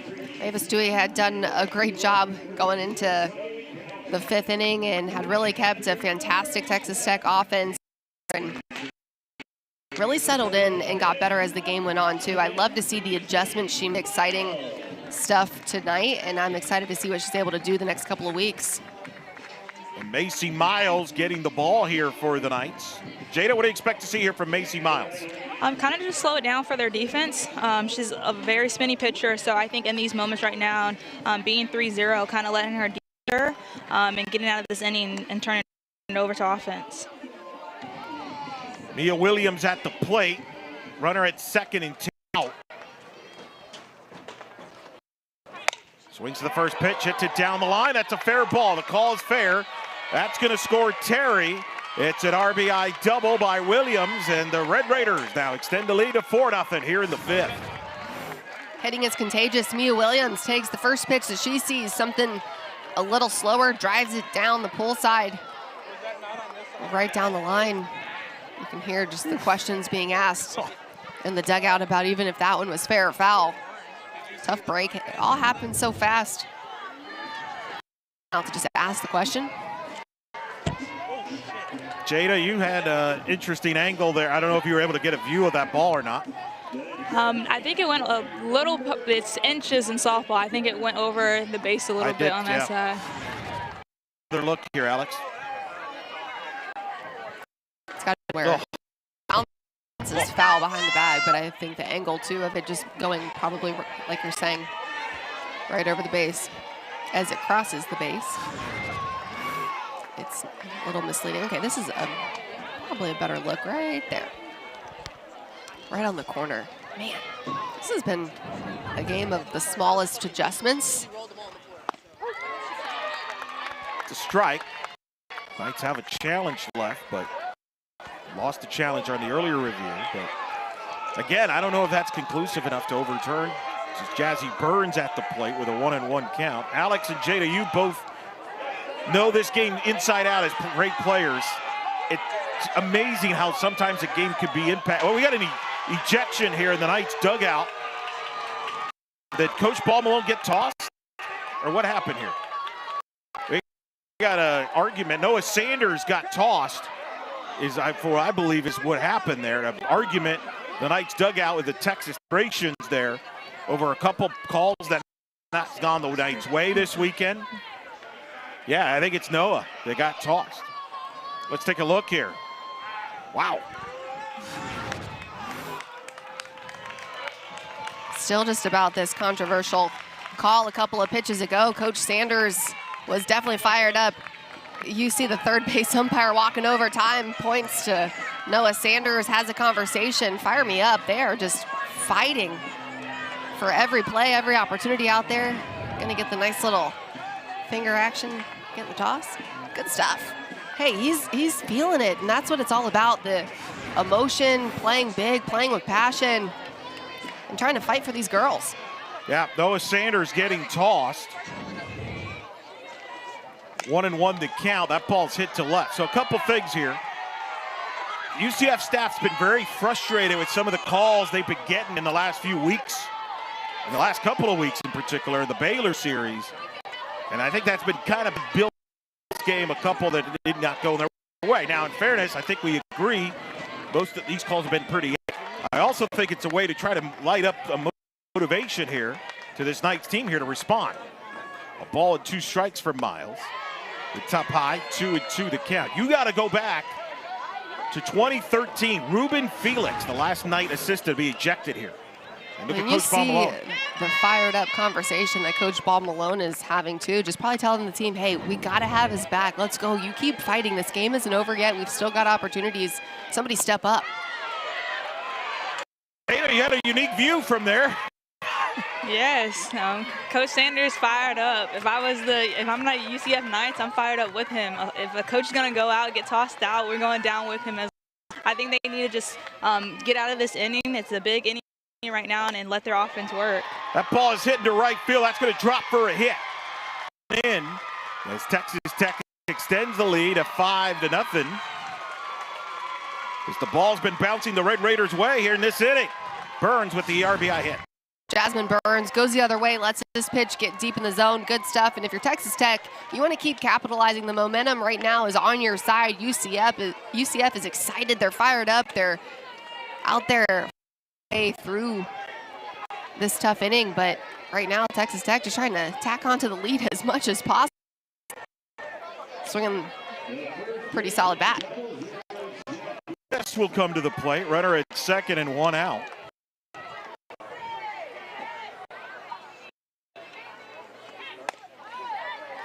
Fouled off.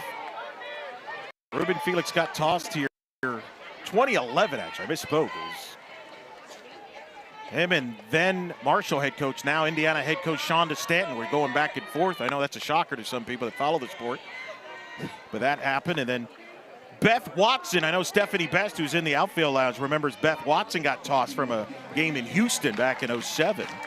Stephanie got tossed? Not Stephanie, no. Beth Watson. Oh, okay. Beth Watson, her She coach, remembers. assistant. That's why I was like, wait a second. Yeah. A UCF head coach has never been ejected. Did you know that? Fun fact. That is a fun fact. Well, there's Stephanie Best. Look at that. I say her name and she appears. It's like magic. One of 20-plus alumni here out there in the outfield. She's locked in. Look at her. She's focused there. She knows what I'm.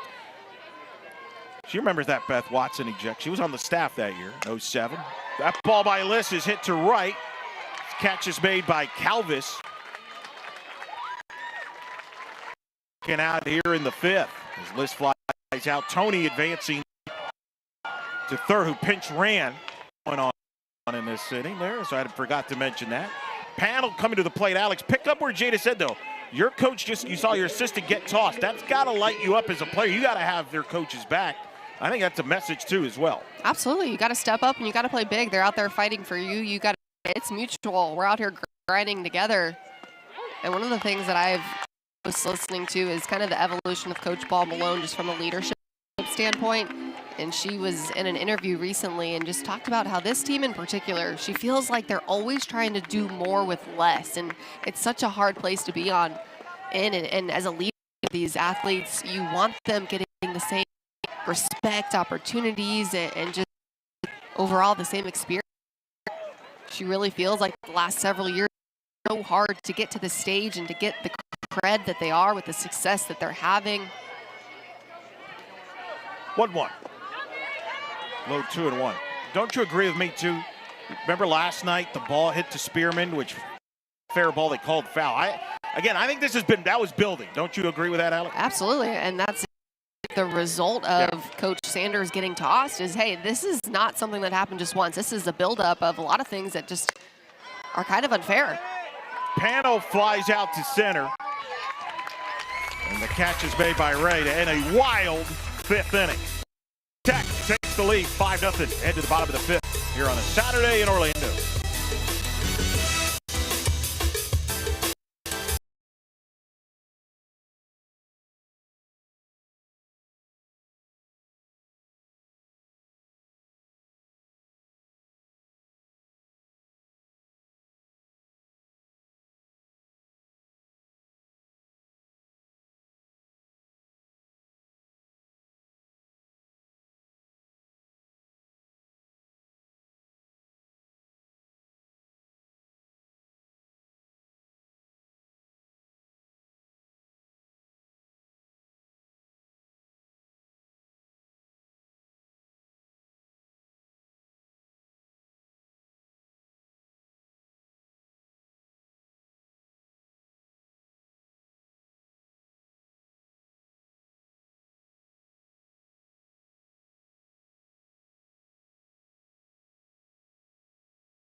The bullpen, of course, that championship series and the World Series last year, Texas winning a classic, the most watched championship series in the history of the sport to date.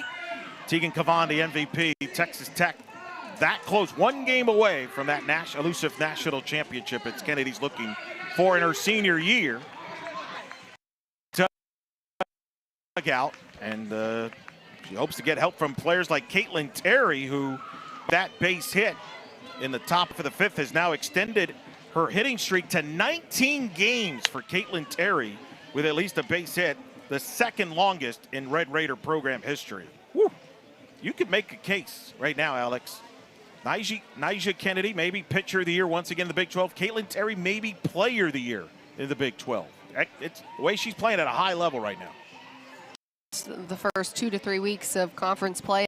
And I think also people have to keep in mind that a lot of these player of the year type of awards, especially for conference, are about an athlete's success in conference play. They might be having a fantastic season, but how they do at actual conference games, which I didn't know that when I was a player, which is why I think it's worthy to be able to share to you all. I just thought it was like, hey, they've been doing fantastic, having a good season, that's a lot about conference stats in particular, which makes sense. There's Nyjah. Now her teammate Terry. Here at the bottom of the fifth with a 5-run lead to work with all of a sudden against Ashley Griffin, who swings to the first pitch. It's a fly ball to right. In the game, McKenna, who pinches in the game and is in right field now. Or, excuse me, that was Lauren. Yeah, Lauren Allred actually is in the game there. We'll see what the defensive changes going on. Holloman stays in at left field. And you Garcia at right field. Victoria Valdez is in and catching for the Red Raiders. Those are some of the defensive changes.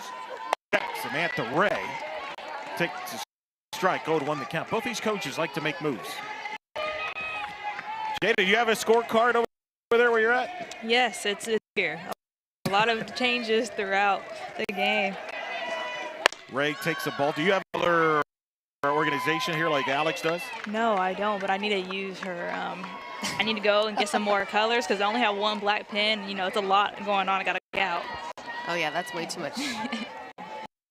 I need the color differentiation to be able to easily identify what's going on. Who's a pinch runner? What do we got? What are the changes? Where? All the things. Hey, I need to learn from you. Garcia at right, Holloman at left. Lauren Allred moves to the DP from right field. Ray hits a ball to the right side. Williams is there underhand to first in for the second inning. Aubrey Evans to the plate. Jada, how do they here make a comeback here? Take one pitch at a time. I think they just need to throw a little more pitches. They're getting out of the inning too fast with 2 outs already, only first few pitches. So I think they have to chip away. They can't 0, get 1 run at a time. First pitch of ball 1. As I understand it, Jada, you have an answer for the question Alex asked you earlier in this last inning, Alex? What did you ask again? Yeah. What do you think has a bigger impact on a team's success, elite pitching or elite hitting? And I guess we'll have to come back to it. Stay tuned, Jada. We'll have a cliffhanger as that ball is fly out. And the lights go down in order. 5. Jada's answer when we return.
In our Pooch Picks broadcast, where we are now featuring where the owners and the pets and the pooches look a lot alike.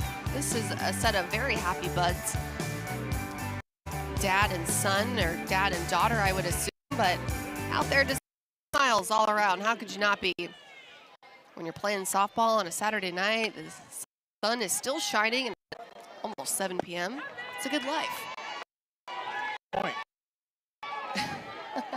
Can't argue, huh? Kuroga to lead it here against Macy Miles. Top of the 6. Red Raiders with a 5-0 lead. 1-0.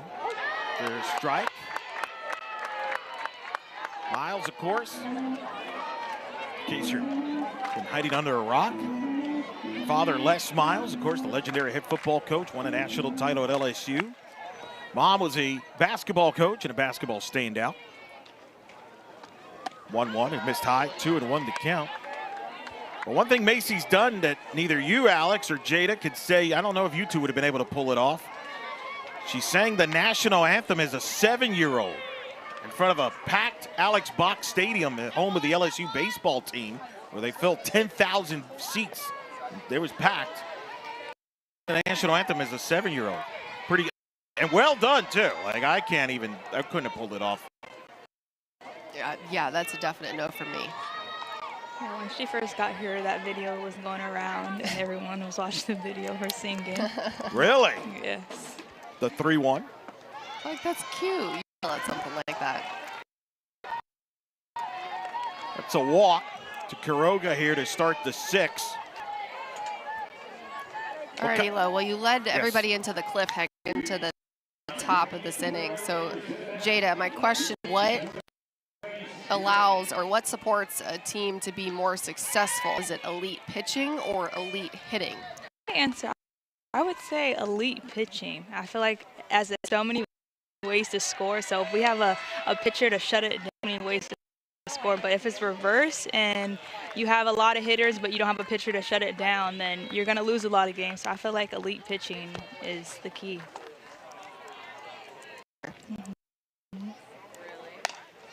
Spearman lines it foul.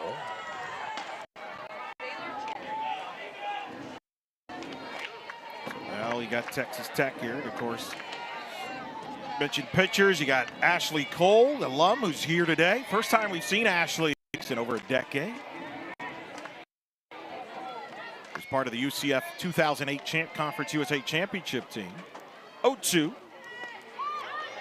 Just missed ball 1 among the many alums here in attendance. That's a lot right there. We had Janisha Rowe there. There's Kira Clarkowski. Grace Jules there has become a regular. Among the many there. Food was taken care of over here. Jay, did you get any food yet or no? Not yet. I'm going to text one of them and bring me a burger. That's the one, one flaw of the spot that she set up in. Hard to get to. Yeah. 2-2. The ball sliced into right field, and Calvis gives it a run, and it's foul ball. Play.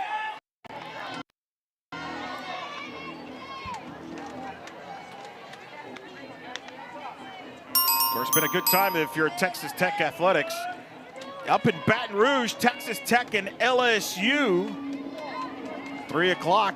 That's a marquee matchup. Texas Tech back in the NCAA tournament in women's basketball.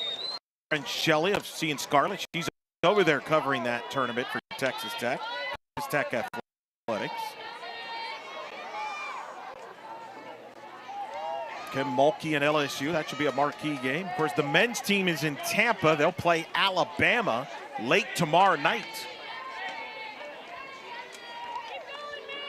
in the men's tournament. 2-2 the count. That ball is hitting to left. That's a fair ball down the line for Spearman. And they're going to wave a runner. The throw cut off. And Quiroga, a 6-0 lead for the Red Raiders on the RBI double there by Spearman.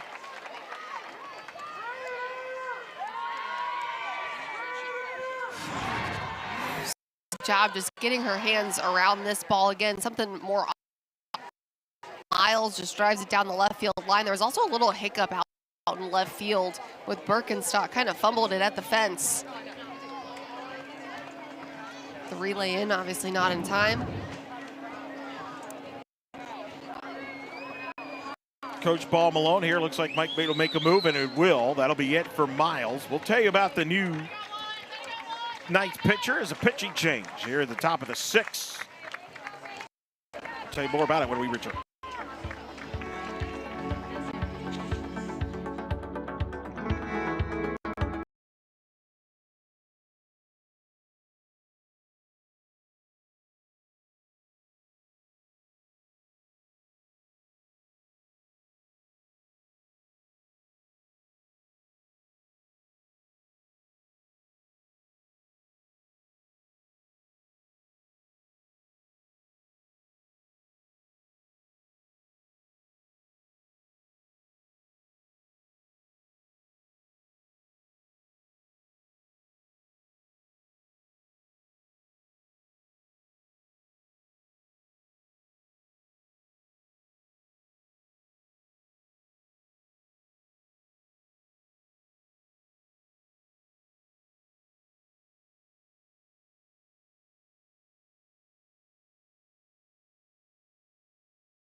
The freshman Reagan Vukun out of Lincoln, Nebraska, getting the ball here for the Knights in the 6th inning.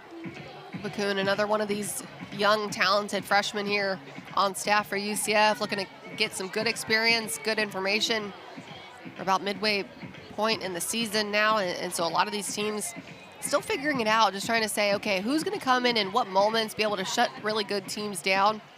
Bakun just looking to get ahead, throw a lot of strikes, get some good pop flies. Going to lean heavily on the rise ball here.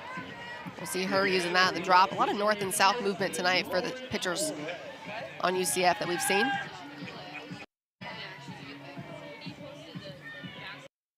So Bakun will pitch here. Two-way player as well. She can hit a little bit, but is also a pitcher. Could be a key piece here down the stretch here for the Knights.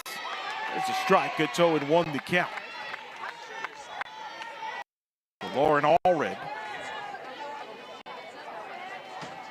Redshirt junior from Texas, all Big 12 second-team performer a year. There's a strike, Bakun. And you said she's a hitter that can pitch a little too. I think she's probably the opposite. Yeah, she's a pitcher that can hit a little Correct. too. I got you. I'm just messing with you. The Knights put up there when there is an opponent has two strikes as a hitting. Jada, have you chairs here that UCF's here? Yes, Durant, she made them, she named them. Charisha. But yeah, it's just different. Coach Bear definitely has a lot of energy, allowed the defense, allowed the dugout really known. So the Section 102, we can tune back and tell. Oh, wow.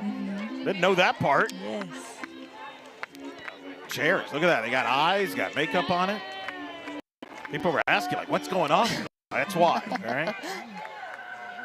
2-2. I want to know more to the story. Why Section to share that, or is it like a secret? No, Section 102. Okay, so the big thing about softball, we support other sports, and so football is a big thing for us. And so we used to have the freshmen go early to save seats in Section 102, which is like right when the football players run out. We sit right on top of them. And so Coach Barry used to say, if you guys can cheer loud in Section 102 at the football game, you got to do that. And we have the dugout at Section 102. That is, I had no idea. Love it. A big party in the dugout. If you came to a game, you need to come to the flex and see the dugout. Section 102 is right above the tunnel where the UCF football team comes. Payoff pitch. Wow, where's the ball forward? A walk to Allred. 2 on, nobody out here in the 6th. Tough break there. That one just missing off the plate a little bit. I like the spot. Good job trying to discipline here of Allred. Maya Davis coming to the plate. Cecily, you got more on her. Yeah, I had a chance to talk with Maya Davis about her speed. You guys kind of spoke on it earlier in the broadcast, and she told me she's just always been fast. She ran track and field when she was younger, and she told me she's always so when she was younger, she would put a parachute on her back and she would run for hours. Guys, have you ever heard of that? The running with a parachute, absolutely. The running for hours couldn't be me. Right, better than me. Hey, it takes what it takes to get here, and Dave figured the speed out for sure. So maybe we should take some notes. Run with a parachute for a couple of hours. Count 1-1. Beth Damon catching, by the way, for the Knights. 6th inning, 2 on, nobody out. Track and field, of course, hosting an event today. In fact, that was our first ever, I believe, Traspian Plus here from the campus here at UCF, not too far away from here. Damon Bluff's throwing. Has gotten 10 base runners out this year. The record is 17 by Cassidy Brewer, 2018. She's 10 for 19 to over 50%. That's a good number. That is a good number. Been working really hard on her pick game, trying to catch people leaning. Nice pitch there by Bakun. It's 2. Love the changeup. Reagan Bakun just gonna flip it really early on that front side. This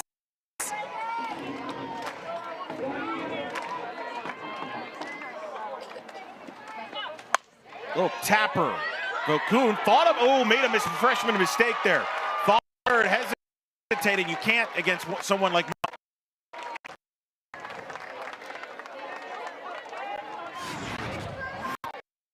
And I don't know that I would call it a mistake as much as she's just looking for the leadoff runner, and a big part of that too is just because she's a lefty, so it's almost just right in her view there, but nobody's covering with the soft hit. You had Mertez or Jaimez crashing too, sort of with the hit.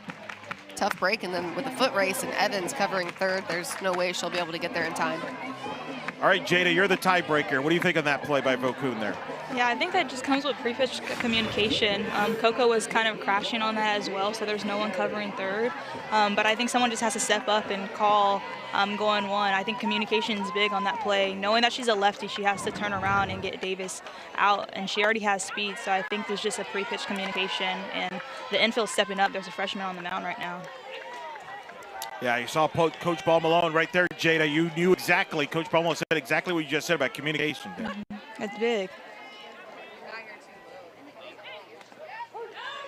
Especially from a veteran infield, right, Jada? That's where you got to help your freshman pitcher out. Right, exactly. She's already in. You have to calm her down and allow her to get outs. It's no outs right now, and so they needed that out, and so I think that's big with the left side communicating with her, turning around, being a lefty, and getting that play at one. It's fouled off. Alex is smiling at me because she now knows I have to say, you're right, I was wrong, Alex, as usual. No, not at all. I just laughing too, just because Jada said the pre-pitch communication, and not just communication too, it happening in a ball actually being hit, just to know where everybody's going to be right now. Infield's playing in to sell out for a play at the plate. Terry hits one to right. Calvis makes the catch. That'll get the run in from third. The Spearman scores by Terry, who has 3 RBIs, and it's 7-0 Texas Tech.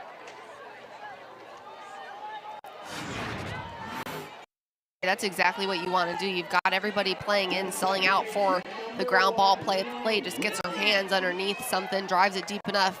Jada, did you guys ever practice letting a foul ball go like that? Because obviously you're not going to get anybody again. Sometimes you'll trade a run for an out, but I don't know if that's a situation. No, we definitely have. And I know Coach Bear has definitely talked about that, especially that 0 right now, so allow the defense to make a double play. So I would have let that go if I was Zoe. But it's just learning curves right here. But I did it right now. But I think they're just going to go in after this and turn it around with their offense. Definitely opportunities right now just to work on them the next couple of weeks and then try to apply them again maybe in that conference tournament postseason run here for UCF again. Just the small thing make a big difference. A couple of big balls that were probably outs or should have been outs, kind of fumbled a little bit. That last one there, maybe let it drop in fair or foul territory. Williams pops it up. Evans, makes the catch. That was a little interesting ball there, but Evans does make the play. 2 gone now here in the 6th. You see right off the bat, Birkenstock was just straight up hustling. She was playing a little deeper there, so it was an absolute haul for her trying to cover some ground. Aubrey Evans, I think, trying to give her time to get there, but when she realized she wasn't going to make it, just kind of steps in, makes sort of the basket catch. Not ideal necessarily, but I think that was a good move from Evans, just trying to make way and give priority.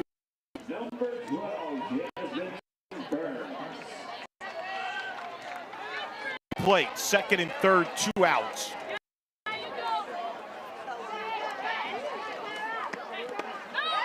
It's a ball. Good count. Kind of finished the thought earlier. Terry with a 19-game hitting streak, 2nd most and longest in program history.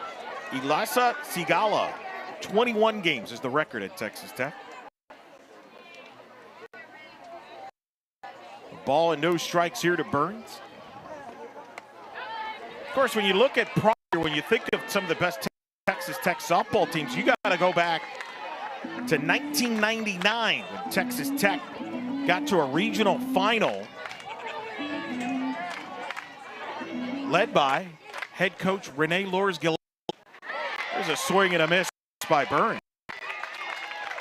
They got to the regional final there. There's Vokoun here on the list pitch. love that change-up. Reagan McCoonan, a 2-0 count, too. Gonna trust the change, and she's behind.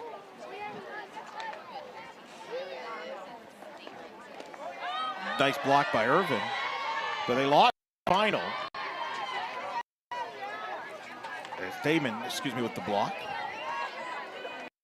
She left shortly after that year to start this UCF program, which began in 2002.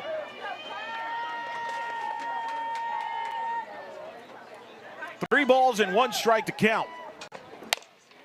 Hit up the middle. Evans bobbles it, and that'll be an error. One throw home is not in time. Davis scores her speed, and the Red Raiders pouring it on here, applying the pressure on the Knights. This one kind of just the nubbler right off the end of the bat. We're going to have the funky late hop there coming up on Aubrey Evans. Tough break, but it was the hesitation and kind of just the extra second there trying to recover. Ultimately, 2 runs going to come in. That's just the speed of Maya Davis and what she can do on the bases. So still to runner at first and 2 outs. Jackie Liss at the plate.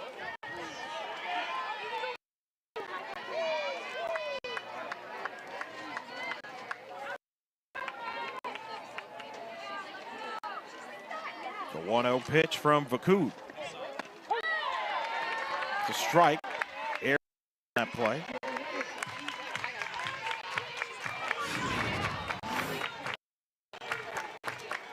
Another big pitch here. Loving the change. We'll throw it in any count. A lot of confidence in that pitch. Strike there. So Vakud trying to get out of this inning here. Ahead 1-2.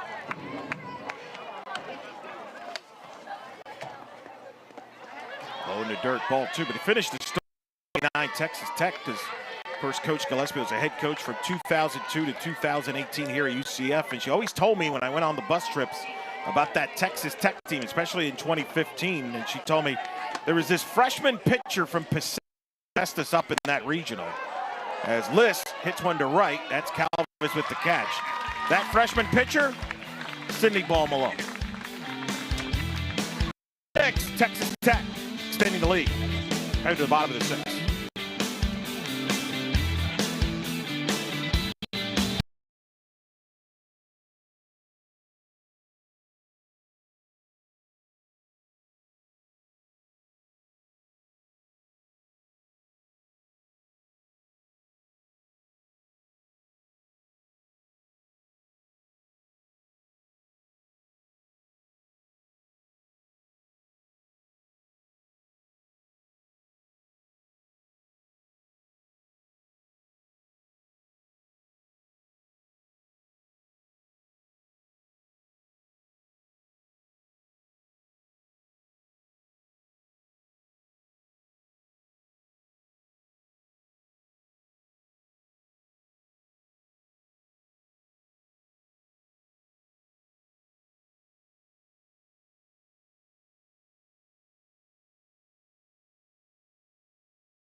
Sunday at noon Eastern, number 3 ranked Texas Tech and number 25 UCF. We'll have it for Red Raiders right now 3 outs away from clinching the series. And the Knights will the game as Caitlin Terry here trying to close it out for the Red Raiders. It'll be Coco Jaimes to lead it off here for the Knights, followed by Beth Damon, 2, 3, 4.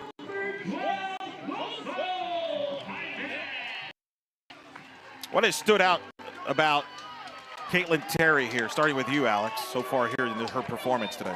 I feel like she's been super consistent throughout the whole game. I do think she's gotten a little better as the game has gone on, but she started really well and she's finished so far really well too. And UCF just hasn't made the adjustments, and I think that's the one thing Texas Tech offensively did better than UCF was you had Ava Stewie that started out, got better as the game went on, but they just really selling out for pitches.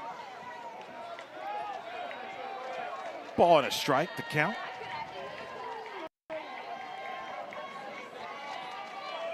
Terry against Jaimez. To strike, 1-2. Of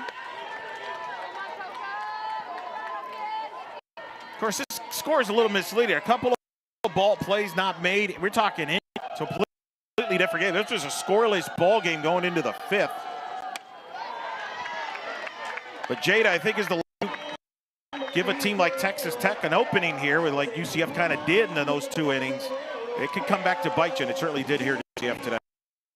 Yeah, it's definitely big moments, big innings, 3 or more runs in an inning. So a few pitches away from the UCF, I think it's a different ball game. I think the score doesn't really reflect that. 2-2 the count to Jaimez.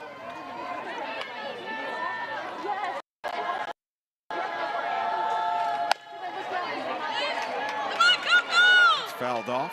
I do agree that the score doesn't necessarily dictate how good the game had been up until when the wheels kind of fell off. Some of those mental errors, physical errors as well, coming back to haunt UCF. Texas Tech absolutely capitalized. 2-2. Let me ask you both this, starting with you, Jada.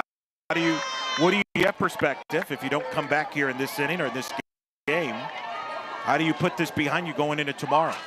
I think knowing that it's the 3rd game, if they don't come up on top of this game, of going and kind of figuring out that it's not, it's 1 play at a time and it's 1 pitch. I think that's big, that if you take a few pitches away, we're in a different ball game. So I think they just have to have confidence and prepare for that, and knowing that they have to bring their best. They're playing a top 5 team, and you can't let those small moments go because they're going to. That's kind of how it got away from them being 9-0 right now.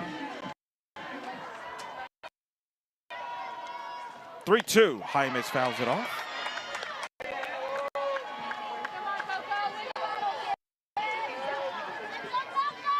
Do you concur with that? I absolutely think she's spot on. There were a lot of positives too early in this game. Again, scoreless to the 5th. 3-2 pitch. Jaimez, line caught by Panel. 1 gone here in the 6th. Knights had an opportunity early in the game, Alex, 2nd and 3rd. Didn't get that run in, had a chance to take the lead. It's all about when those opportunities present themselves, realize on them. Panel, great job with the grab there. That one hit kind of off the end of the bat. The speed off the bat can be a little misleading. Does a good job sticking with it. Taylor Panel has been fantastic over at 3rd base this season for Texas Tech. Izzy Mertes re-enters and hits here. 1 out. Strike. Meanwhile, what are you thinking if you're Jerry Glasgow, Alex? What do you take away from this game here if Caitlin Terry can get 2? Proud of how my team fights. And, you saw a lot of fight out of them today. It was going to be just the slugfest that this team is used to early in the game. And it's going to take time. You're facing some really good pitching staffs, and you just got to take it in stride. But ultimately, the goal right now, especially at this point in the season, it's kind of the lull of the season. The midpoint is tough. The wear and tear is starting to affect the athletes and figuring out how to respond and stay healthy. And all that matters at the end of a game is with a win. Doesn't always matter how you do it. Ball and 2 strikes to Mertes. It's outside. 2-2 to Izzy. 9 runs, 6 hits, no errors for Texas Tech. No runs, 3 hits, 2 errors for UCF.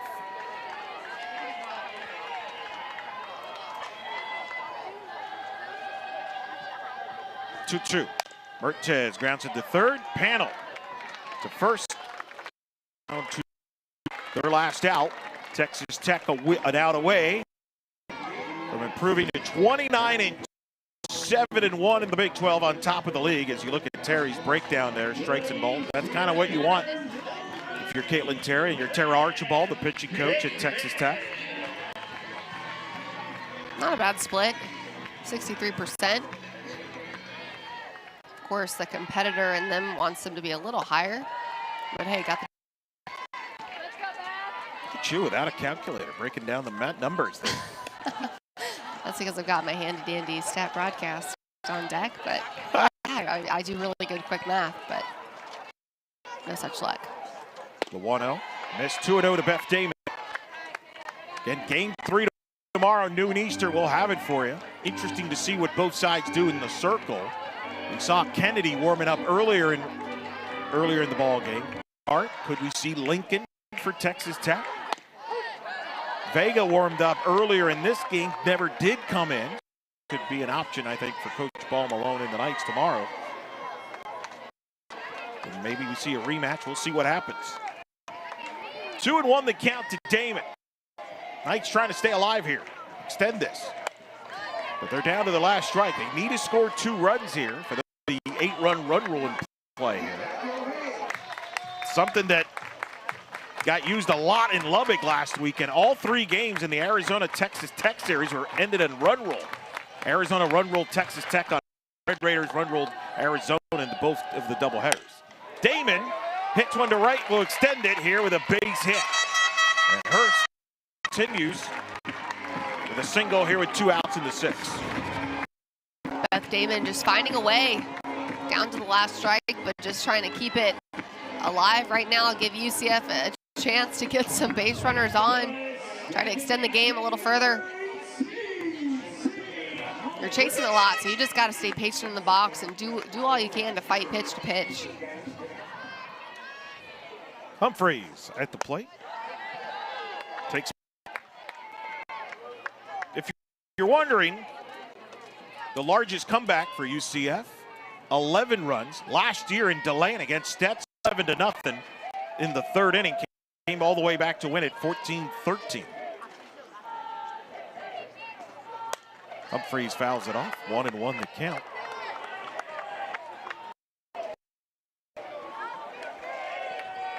Jade, I know you're going to hang out with a lot of them. Pretty good turnout here for the game. I know we got to hang out with some of them there earlier this morning. I know that's where you're going to be headed towards game ends. Yes, going to get a hot dog. That's where I'm going. A lot of your teammates there, and a lot of the other alums you got to meet. Yes. Humphreys grounds to short. Tony, field touches the bag at second, and that ends it. As Texas Tech takes game 2 of this 3-game 0 victory. Caitlin Terry, the winner. She improves to 12-0 on the year. The Red Raiders 29-2 on the year, 7-1 in the Big 12. Knights dropped to 23-9, 3-5 in the Big 12 standings. Game 3, final thoughts. Texas Tech found a way. It doesn't matter how they do it late in the ball game. They made the adjustments. They capitalized on the missed opportunities from UCF and put the pressure on. UCF has to bounce back tomorrow if they want to get any game in this series. Caitlin Terry was the story, getting the shutout here, Alex. Masterful. Caitlin Terry, complete game, good stuff from the junior, just spinning the ball so well. A couple of strikeouts, 5 on the night. Was utilizing the rise ball so heavily too, getting the big swings and the misses, off the plate, out of the zone, didn't matter. UCF was trying to be aggressive, but Caitlin Terry came out on top. So the Red Raiders clinch the series. They'll and now get ready for Sunday. That'll do it from here for our great crew, Lucas Rustrian and Major Howell, producing, directing, and Billy Webb down on the sideline. For Jada Cody and Alex Powers, Eric Lopez saying so long. Final score, Texas Tech 9-0 over UCF. On the ESPN networks are streaming live and archived on the ESPN app. This has been a presentation of ESPN. Good night from Orlando.